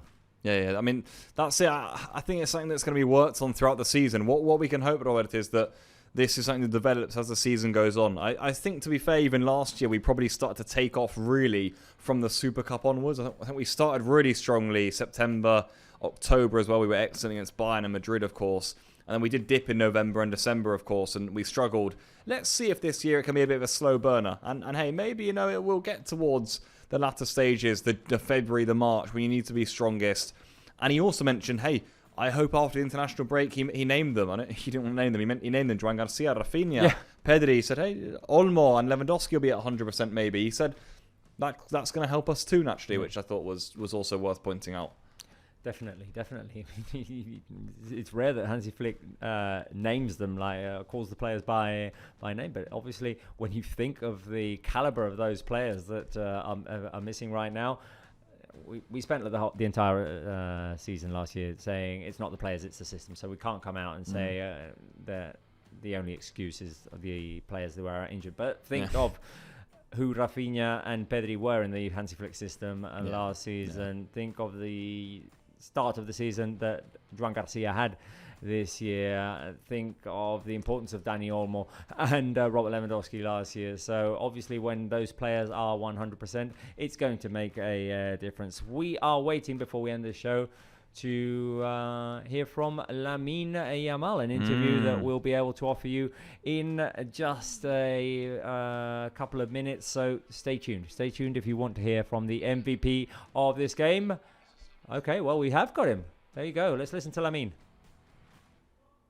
I moltíssimes, i sempre en teniu. Concentració, al final som el Barça, no podem aconseguir tants gols, és molt difícil guanyar quan et fiquen 3 gols, llavors és concentrar-nos en això, tot l'equip, no la defensa, és tot l'equip, a la pressió, en les tornades a darrere, però bueno, ens concentrarem en això, entrenarem en això i segur que li donarem moltes alegries als culers. Perfecte, moltes gràcies. Self-critical, brief, concise, but to the point. Lamine Yamal says we need to be concentrated, not just the defense, all of us. Clear message. All of us need to be concentrated. We can't be conceding 3 goals in a Champions League game. That's not acceptable. But hey, we'll work hard to make the coolest happy.